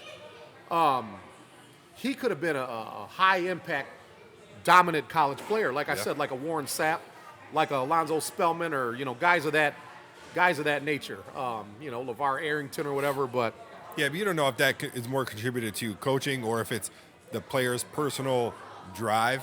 He did have a lot of hype associated with him, so personally, maybe that kind of led him to slack off a little bit.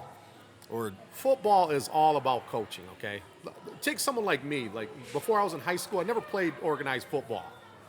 Because of good coaching, I had a pretty decent career. That's all. I credit all that to coaching. had he been coached right, we would be looking at him differently. And I'm telling you right now, he's going to have a good NFL career. Well, his rookie season for the Packers has been very underwhelming as well. Like, Has it been pretty good? No. Underwhelming. Well, like you never heard of him. The guy that impressed more than anybody was Devin Bush. And at that Devin level, Bush you had got a to great get rookie. motivated and coached a certain way just to Okay, well, achieve some kind of greatness. I mean, you're there for a job. Okay. You're getting paid. Yep. well, after a few years, I We'll mean, see. I don't know. I mean, we'll see. Yeah. Hopefully, his longevity helps but him out. all those things, his college career, his rookie year, and he is just a rookie. So there's not a lot of rookies that make an immediate impact. But if this continues, that would tell me it's more the player's drive than it is coaching. I agree with that. I have to agree. Because you could have the best coach in the world. If you don't have that inner drive to go along with that talent, You'll be hitting the road. then you're wasting your talent. Yeah. Dan's actually right. I agree with that. Okay, let's go to linebackers. Is that a rare occurrence? Now, before we move on, I do have to question you. Like, why not a guy like Brandon Graham? And I like him. Brandon Graham? I would have picked Mark Mesner, once again from the late 80s. Yeah, Mark and- Mesner would have been the guy I would have picked. Number 1 in sacks all time for Michigan. Is he? Mark Mesner. Yep. Mesner? Brandon Graham, number 2. Yep. Oh, I didn't know that. See? You tell me I don't know my shit. I didn't See? even know. Those he are the was two. all-time Those sack. are the two you should have picked. Those are the Okay, two it should Sean have been. Gary, get it. All right, I got Mesner. Fuck Gary. Because he's got with Sean Gary, man. problems. Yeah. Okay. Yeah. Fuck yeah. All right. So for my linebackers, You got to give me credit for that Mesner stuff. I did not know Yeah, that he was yeah, all-time yeah. sacks Well, leader. wait. I just remember he was a stud. So you had Rashawn Gary and Now we're kidding. I'm throwing him out. He's cut. Lamar Woodley and Mark Messner. I got Lamar right? Woodley and Mark And Mesner. who were your two again? Alonzo Spellman and Cameron Hayward. I'd have to give the advantage Michigan to that position. Oh, Okay, I can take that. wow. Damn, 2 in a row. Now here, this is going to be something. I think he's going to give you the linebackers here. He might because I only I got don't know. one. Michigan's got some good ones. But I oh yeah, Michigan does have. They've had great linebackers over the years. But this is going to be one where, even though I'm sitting here in Michigan, Clio, Michigan, and deep in Go Blue territory and everything, this pick here, no one can really be mad at because all y'all punks is some Detroit I know Lions who he's fans. gonna say. Okay, and he is arguably the best linebacker that the Detroit Lions have ever had. True, very true. Okay, and so you all know it. Can you say it with me? Chris Spielman. Chris Spielman. Okay. Now, in that Wait, you say- documentary, but in that documentary, he wanted to play for Michigan. His dad forced him to go to Ohio State. Yeah. And that was one of the best things his dad could have ever parenting. done. Terrible parenting. Oh my gosh. That's his dad's great. a cockwipe. That's Child that's abuse. a Child great. abuse. That's great. That is child abuse. parenting. That is not But great. yeah, as far as Detroit Lions, you think middle linebacker, the first name everybody says is Chris Spielman. It's got to be, and it's probably going to be for a long time to come. I mean, he was my favorite Detroit Lion. Him and Mel Gray. Those are my favorite Detroit Lions. for him to have gone to Michigan would have basically meant that whatever tradition that they have in Ohio as far as giving when you're born and they do everything with the beanies and everything else and give you a football and everything, it would have been less than fairy tale-ish for him to be anywhere else because he was just the player that he was in high school. And then, to go somewhere else and not be able to recruit your state, which is a lot of times a big problem for big programs. Well, Ohio State didn't have that problem thanks to his dad. Okay. And we were able to get one of the best linebackers that's ever played college football, that's can be talked about. And I love everything about Chris Spielman. I Yeah. love it when he does college games now. I love Spielman. the commentary, I mean, he's very knowledgeable about the game. I mean, he's just overall. I mean, what can you say about a guy that when you would think for whatever reason looking at him that he couldn't cover, but he could cover anybody. He could, as far as the tackles that he amassed at Ohio State and everything like that. I mean, he was a tackling machine. John Madden himself said that I used to love it when John Madden used to cover games. He said that Spielman is the one guy that he watches that should have played in the NFL 40 years earlier, back when they were getting bloody noses and broken jaws. Oh, yeah. He said Spielman would have loved every minute of it. I mean, it's bad enough that he played in the era. He's one of John Madden's favorite players. John Madden loves him. Yeah, I love the shots of him with the shoulder pads that are out to here, and he looks like he's coming from a Kiss concert. One time they were playing at Minnesota at the Metrodome. John Madden pointed this out. He said, here's another thing that you got to love about a guy like Chris Spielman. He said, and then he was on the sidelines like in a huddle or something. He said, Chris Spielman, and they had the camera on Spielman. He said, Chris Spielman is the only guy in this league that can play inside of a dome and have dirty pants. And they showed him in the right side of his pants had dirt on them. Uh-huh. Like he was like in the infield or something. Yeah. He said Chris Spielman actually has dirty pants inside of a dome.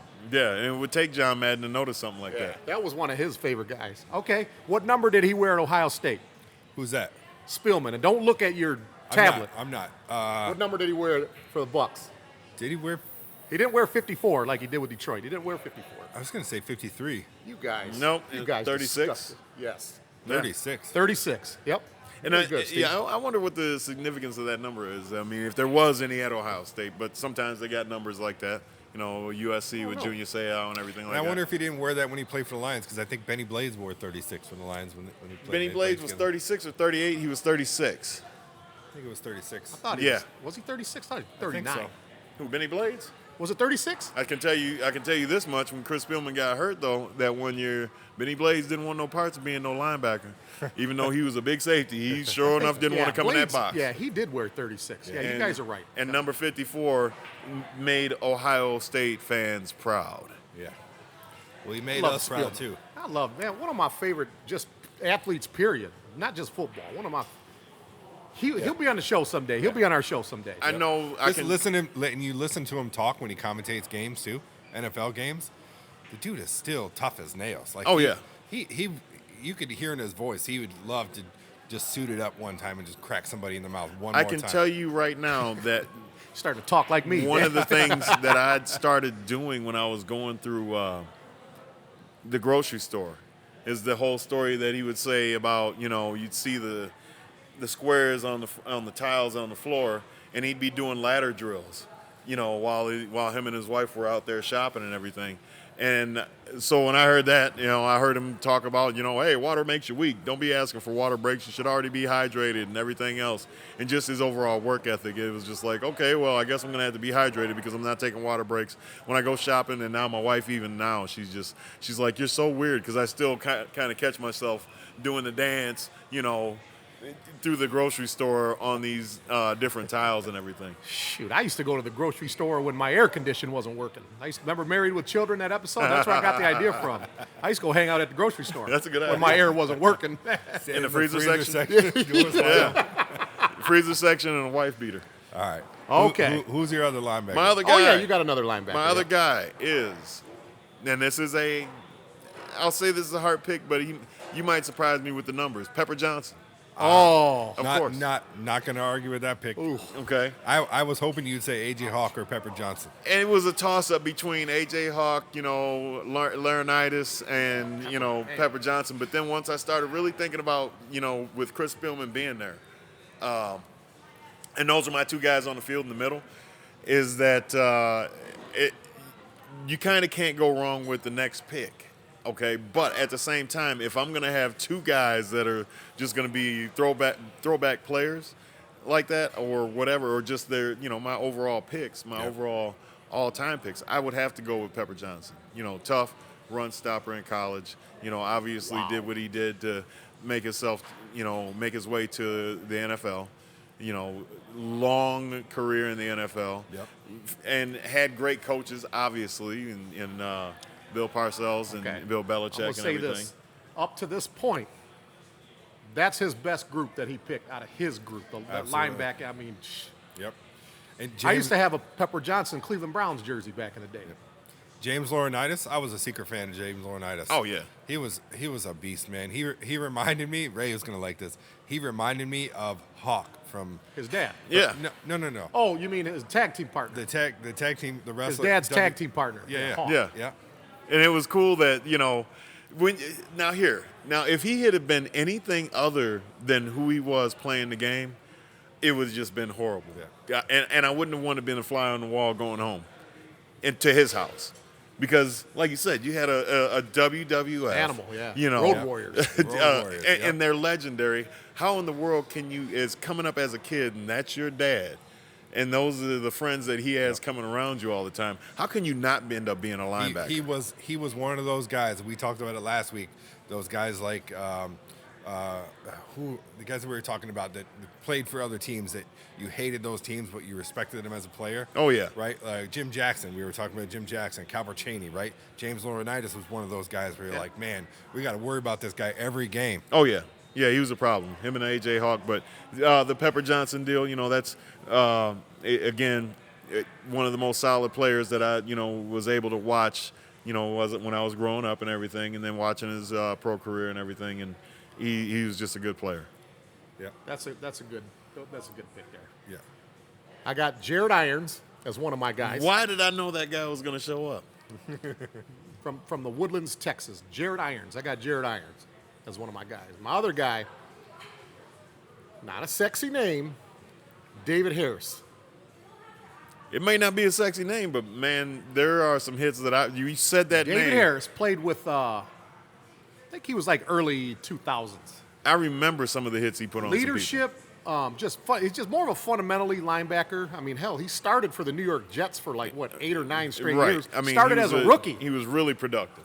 Just a more of a fundamental. Probably could be a good coach. Probably if he coached, he'd probably be a good coach. But David Harris, I don't know if you want to call it a heart pick. One of my favorite players ever. I'd say it was a smart pick. Smart. David Harris has got to be one of my linebackers. I got him and Jared Irons. Yeah. And for whatever reason, I felt like Jared Irons was going to be there because, just the name alone. If you're going to have be a linebacker, then what better name would you have than, Irons as being your last name and everything? You know what I mean? Yeah. Yeah. And you have guys like Larry Foote, Dhani Jones. Yep. Eric Anderson. Eric Anderson. Yep. Now, look, he says Eric Anderson. I actually changed my pick. Look who I had originally. Oh, wow. Did you have Eric Anderson? I actually had Eric and Jared Anderson. Irons? But man, he threw Spielman and Pepper Johnson. I'm like, damn. I'm gonna have to give that a push. Should I have left Eric Anderson on there? Yeah, I think you should have. Yeah. All right. Well, you lost that one. Dan, I have it right here. Does that count, or are you holding that against me? Because I replaced him.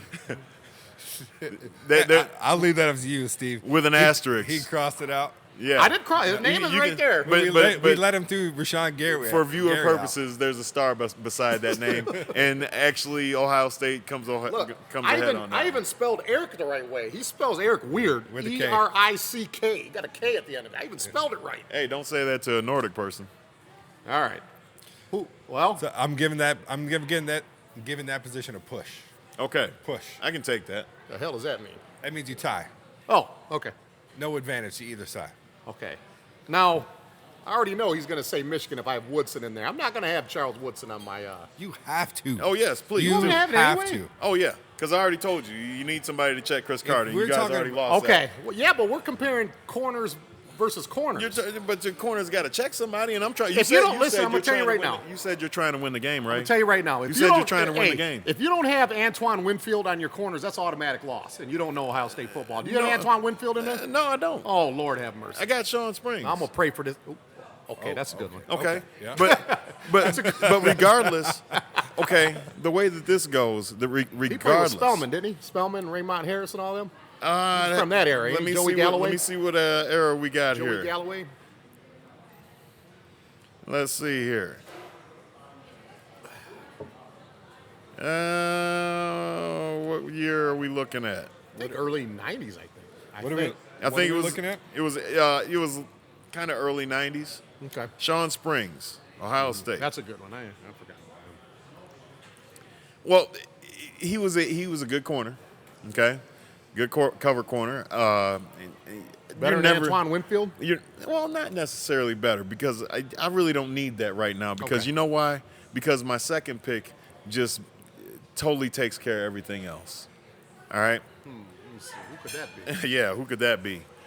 I don't care who you got out there, receivers. Charles Woodson can do whatever he wants to. He can shut people down, but I got an assassin. Oh, Okay? he just gave it away. He said the assassin. That's the guy's name. And Assassin. when it comes down to Thank you, sweetheart. having Jack Tatum, The assassin. I mean, you know, the assassin, the killer, whatever you want to call him. Okay? His nickname was the assassin. His nickname was the assassin with good reason, because it was one of those situations back in that time. Just don't make fun of Daryl Stingley on here. The Well, guy I'm not. passed out. I would. Don't make I fun would of him. never do 'Cause that. I know you. But I Okay, will say all right. this: there's That's what came to my mind. He's the guy that he did. Jack Tatum is the guy he's the one that hit Daryl paralyzed Stingley, yeah. Daryl Stingley, right? okay. And here's the thing behind that. We all know that if we suited up, that there is chance for great bodily harm, and they were playing during a time when, if you dared come across the middle, it didn't even have to matter if the ball was coming to you. If you were coming across the middle, a message was getting sent.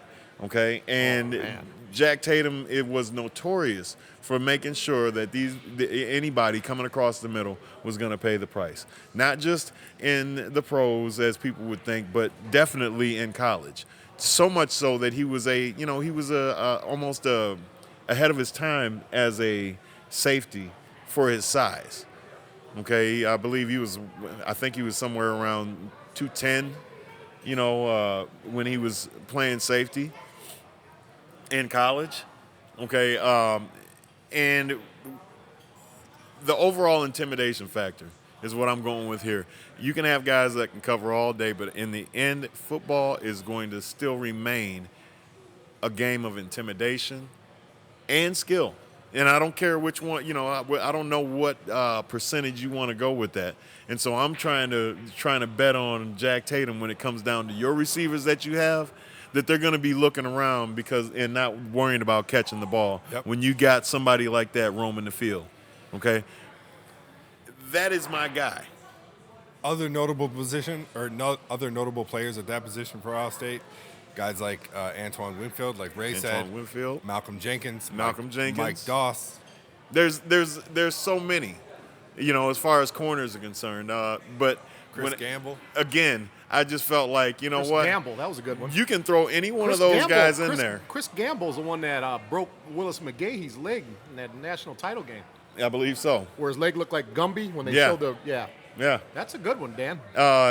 Any of those guys with Jack Tatum is going to be, it's a great combination for me. Because, again, I don't talk a lot of junk, but it would definitely be that I wanted to try to do the intimidation thing, not by talking, but by hitting. And if that's going to be Jack Tatum doing that for me, that's who I got to have. Okay, I added Woodson on there. I wasn't going to have him on there. Dan, I have a total of 4 guys. I think you should cut one of those for Charles Woodson. All right, I'm going to cut Leon Hall. Although you can second guess all you want. Nope. Because Dan ain't going to know who Trip Wellborn is. Remember Trip Wellborn? But Google is. No, who's Trip Wellborn? But I see what do you do? I see his name on this list. When you were in high school. Well, at least he's got him on the list. Question. You when know you were who in that? High school, did you watch college football? Yeah, but these How guys. do you not know Trip Wellborn? Because he was a defensive back. You know who the top 2 names on the list is? Who? Charles Woodson and Trip Wellborn. Oh, see? I didn't know that either. Once you got it right. Trip. I got Mark Mesner right. Or wait, and Eric Anderson. Anderson. Eric Anderson. I got Eric Anderson right, too. Technically he did, but he just didn't put it on. Trip Wellborn, another guy from the late 80s. Okay. I'm partial to them. Okay, I guess I have Woodson on there. I didn't want to put him on there. I wanted to be fair. You have Woodson, to. yes, we were going to All shut right, this I got podcast Chuck down if Woodson you on didn't put there. Charles Woodson on There the is list. no way he can't be on. Now I'm going to educate both you guys on this guy. He might not be on your stat sheet. Probably There's, isn't. there's a history of this guy. Played, I was just born when this happened in 1977, but this is one of the things he's known for. And he played on 2 Joe Montana Super Bowl teams, the first 2. He was on those teams. Dwight Hicks. Oh, okay, yeah. I got Dwight Hicks. I remember Dan, that name. Check this out. I didn't know he was a Michigan guy. Yeah, played in Michigan. Okay. In the Rose Bowl, In I believe it was 77. They were playing the Trojans in the Rose Bowl. Dwight Hicks put a hit on a guy named, I believe his name was Ricky Bell. Carried out a stretcher. In comes a running back that nobody knows by the name of Charles White for the Trojans, played, and then eventually won a Heisman the following year. Yep. Charles White. Had Dwight Hicks not did what he did to that running back, probably wouldn't know who Charles White is. And he, he had a good pro career with the Niners, won a couple Super Bowls. But I got Trip Wellborn, Charles Woodson, a couple Super Bowls. And Dwight Hicks. That's it. And Dwight Hicks in the Rose Bowl laid that guy out so Charles White could play. Yeah. And White ended up winning a Heisman. Isn't that funny how that happens sometimes? Yeah. Like Drew Bledsoe getting hurt. Yeah, And Brady came in. I mean, Brady should be paying Brady him for the might rest have of never his played. life. You talk about how smart Bill Belichick, this and that. Yeah. Bill Belichick had Bledsoe playing over Tom Brady. Yeah. Yeah, but with But good reason. no, I got Trip Wellborn, Chuck, and Dwight Hicks. What do you say, Dano? I think that's pretty good. I think a couple other guys honorable mention, like you said, Leon Hall, Ty Law. Yeah. Yeah. Shantae Peoples from the Hill. No, he played. Did he play defensive back or did he play outside backer? I think he played outside backer when he was secondary. Peoples was a cover man. You know what? He may have been. For Michigan, he was. I don't know at Arthur Hill. He might have been. Well, a linebacker. no, he was a linebacker at Arthur Hill, and he was definitely You a played running back. against him, didn't you? Yes, you I played did. against Shantae Peoples. Yeah. And I think I even got film on that still. Did you? Yeah, it was a nightmare. Did Sean Banks get tossed around in that one too? I don't know. I'd have to go look at the film. I'm just kidding, Sean.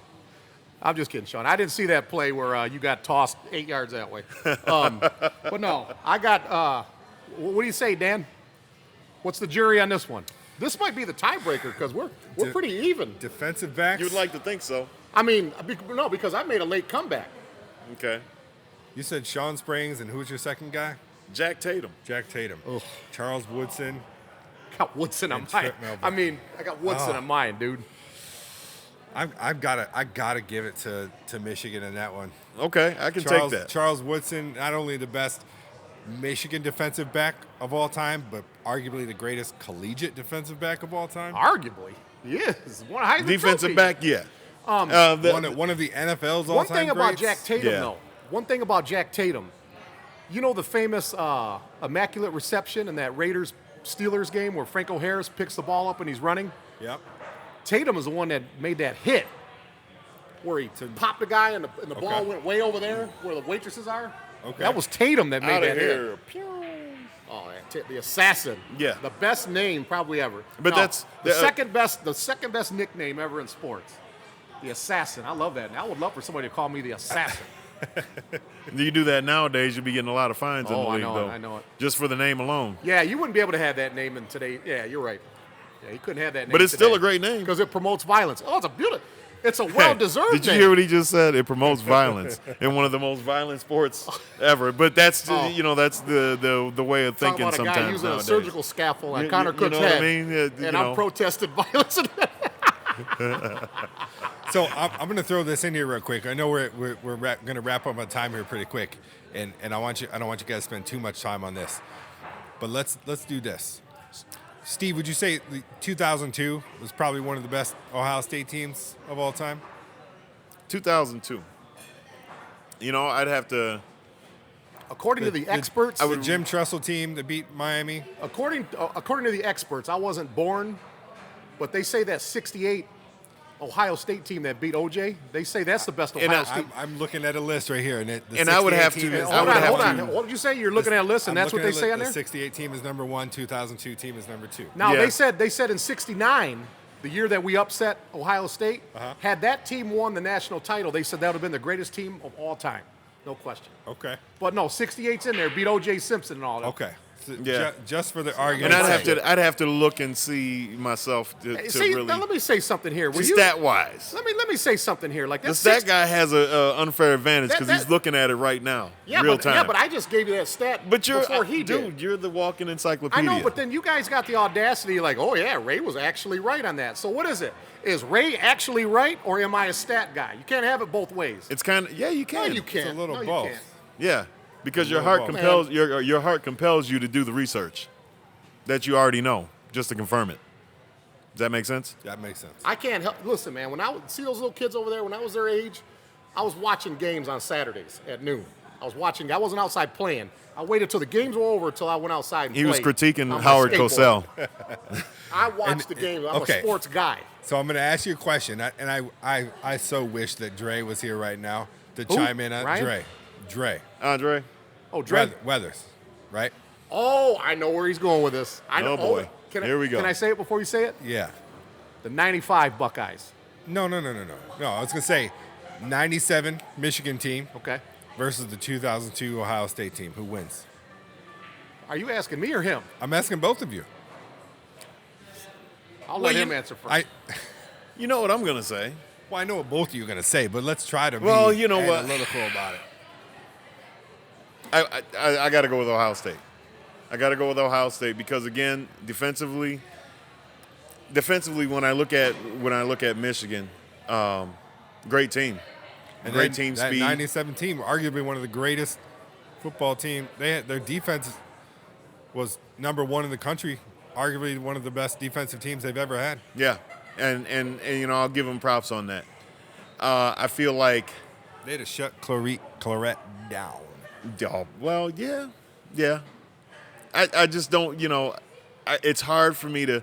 What would be good is that if you could take that game and do a simulation, kind of like they did on that Rocky movie, when he was fighting, was it Antonio Tarver? Antonio Tarver. Antonio Tarver. Yeah. It'd be great if you could actually go through. Or you know what? You probably could do that if they're the great teams like that, and you put it on college football, EA Sports, and you let that game play out between those two. And I'd really love to see who comes out ahead.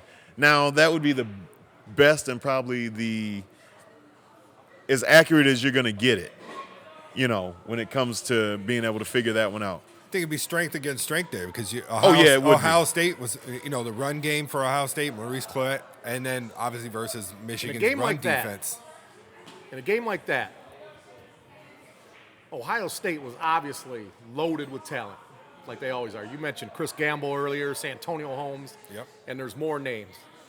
I think they've had more names probably than the 97 Michigan team. Because if I were to do my top 10 college teams of all time in my lifetime, I don't know if I would put the 97 Wolverines in there. But, hold on. I'll say this. My team versus his 02 team, I am 100% confident that I have a guy that is so dominant that can cover 2/3 of the field. I just don't see how we lose. He was that dominant. You make a good point. It's not I mean, football is the ultimate team game. I understand that. It's the ultimate team game. It's not just that. It's also the fact that. And let's give Andre Weathers. Hold on. Let's talk about Weathers for a second. Look at the job he did.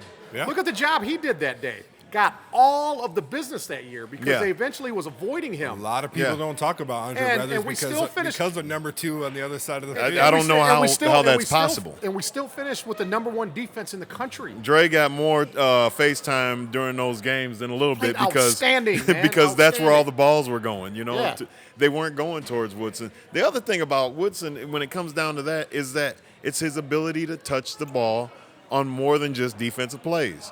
Defensive plays, when you did throw it to him, turned into offensive plays. And then if you were going to kick the ball or punt it or anything like that, there was going to be at least one punter that was going to get cussed out on the sideline for kicking it to him by accident. He played a little bit of receiver that season. And he played some receiver. So, it would have been hard to. That's a matchup I would have to give more thought about. I don't want to just answer that right now because I'm going to give Ohio State some credit here. That team in 02 that beat that Miami Hurricanes team, just a year prior to that 2001 Hurricanes team, that's the best team I've ever seen, single season, ever. Ken Dorsey. Was that If Clinton Portis or you will Willis literally McGahee? laugh your ass off if you look at their roster. I believe it was Dorsey. No. Running Dorsey back. Was was that the Clinton second- Portis or was that Willis McGahee? Huh? McGahee. They played together. They played together. Maybe that's why I'm Dorsey, confused they had about two it. good quarterbacks. There was Dorsey, there was another guy they had. I can't remember. God, I'm drawing a blank right now. Quarterback. Ken Dorsey was a quarterback, but they had another quarterback because Dorsey quarterback the year Ohio State won. But when Miami won the year before, I think they had a different quarterback. They had a different quarterback. But they had Jeremy Shockey, Ed Reed, Jonathan Vilma. Oh, I mean, no doubt they were loaded. That team, Devin that Ohio Hester. State, listen, that team they beat when Ohio State won the title, that was, most of those guys came back. I think the quarterback was different, though. Now, Dorsey was when Ohio State beat him. That was Dorsey. Yeah. I'm pretty sure the year before they had a different. I just don't remember his name. I don't remember. I who it will was. say between the two of those teams that you picked, 97 and 02, I still kind of think that, in my opinion, as of right now, and I don't know how the stats look, and where they're ranked, but the greatest game ever played, between USC and Texas. One of the best Rose Bowls ever. Yeah. Yeah. That was, Yeah, I mean, and to talk about the 97 and 02 game. Was that game better than 2 or 3 years? What was it? 4 years ago, when Clemson beat Alabama in the title game by a point, or was it the last play of the to game? me, I think it was. Or an extra point or a field goal or something. That USC Texas game was, that was a far better game. And I can tell you this: when you mention those two teams, that's the type of game that I envision. And it's like, okay, there was coaching involved, but it was all players. And that's the type of game too, where it's going to be somebody other than those big names that we mentioned. That's going to be the difference in the game. Yeah. Right. Somebody else has got to make a contribution. It's going to be a Claret touchdown or a Woodson interception or something that turns the game. I could definitely see a Woodson touchdown. I didn't say interception. I said touchdown. That would have been a good game. Now, the year in 97, our 97 team, that Ohio State team that we beat that year, that was number 1 versus number 4. Ohio State was good that year. They had one loss going into that game. That was for the right to go to the Rose Bowl. Let's not overlook that now. Yeah. Pepe Pearson and Stanley Jackson and Joe Germain, they had good players on that team. Yeah. All right. Okay. I mean, that wasn't better than the 02 team. I'm just saying. That was a good team we beat also. But, I mean, we're consistent. All right, last question before we get out of here. This is why I hate Harbaugh. Last question. Because I got to listen to that. How many more years does Harbaugh get? As many as he wants, because there you go. He has total control. As many as he wants. As many as he wants. So he goes another 5 seasons losing to Ohio State. Oh, Doesn't yes, matter. he does. It doesn't Still, matter. if Is he? Are you asking me? Is he going to? Yeah. Say he keeps winning 8-10 games a year, but the powers that be, I don't believe they'll get rid still of. loses to Ohio State the next 5 years. I think in the next 5 years, and not that I don't hope injuries on anybody. There may be a game. You hope Harbaugh gets injured? No. Yeah, actually, yeah. Not when I say injured, like I hope he hits his head on a steel staircase or something like that. Kind of Okay. injury. Not like a heart attack or nothing like that, but like a steel staircase. There may be a game in the next 5 years where the Buckeyes are decimated by injuries, and we may win 33-30, but no. It's just we're not going to beat the Buckeyes with Harbaugh there, and I don't know.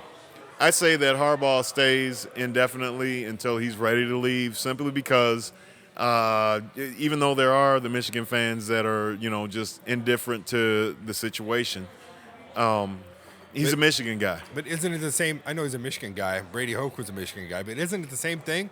Like Ray said, he's winning games, but you're losing to Ohio State. And you're losing those big But games. he's going to end up staying. Him not winning against Ohio State is not what's going to take him out of the head coaching job. He'll never beat the Buckeyes, and he'll never win at Penn State or Wisconsin when we're on the road. I just think he's got to turn. He's got to do something different. You fast. say goodbye to the people. I got to get up, go. You Hey, say people. goodbye to everybody. Go ahead, Steve. No, you say goodbye to everybody. It's been nice, everybody.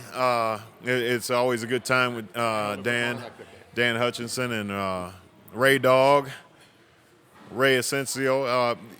It's a good time with D Sweet Nation, and so tune in, check us out. Hopefully this was a little bit entertaining for you. Shot here at the Cloud Roadhouse, and peace out, everybody. Ohio State won this one, and I can say all that because Ray's gone.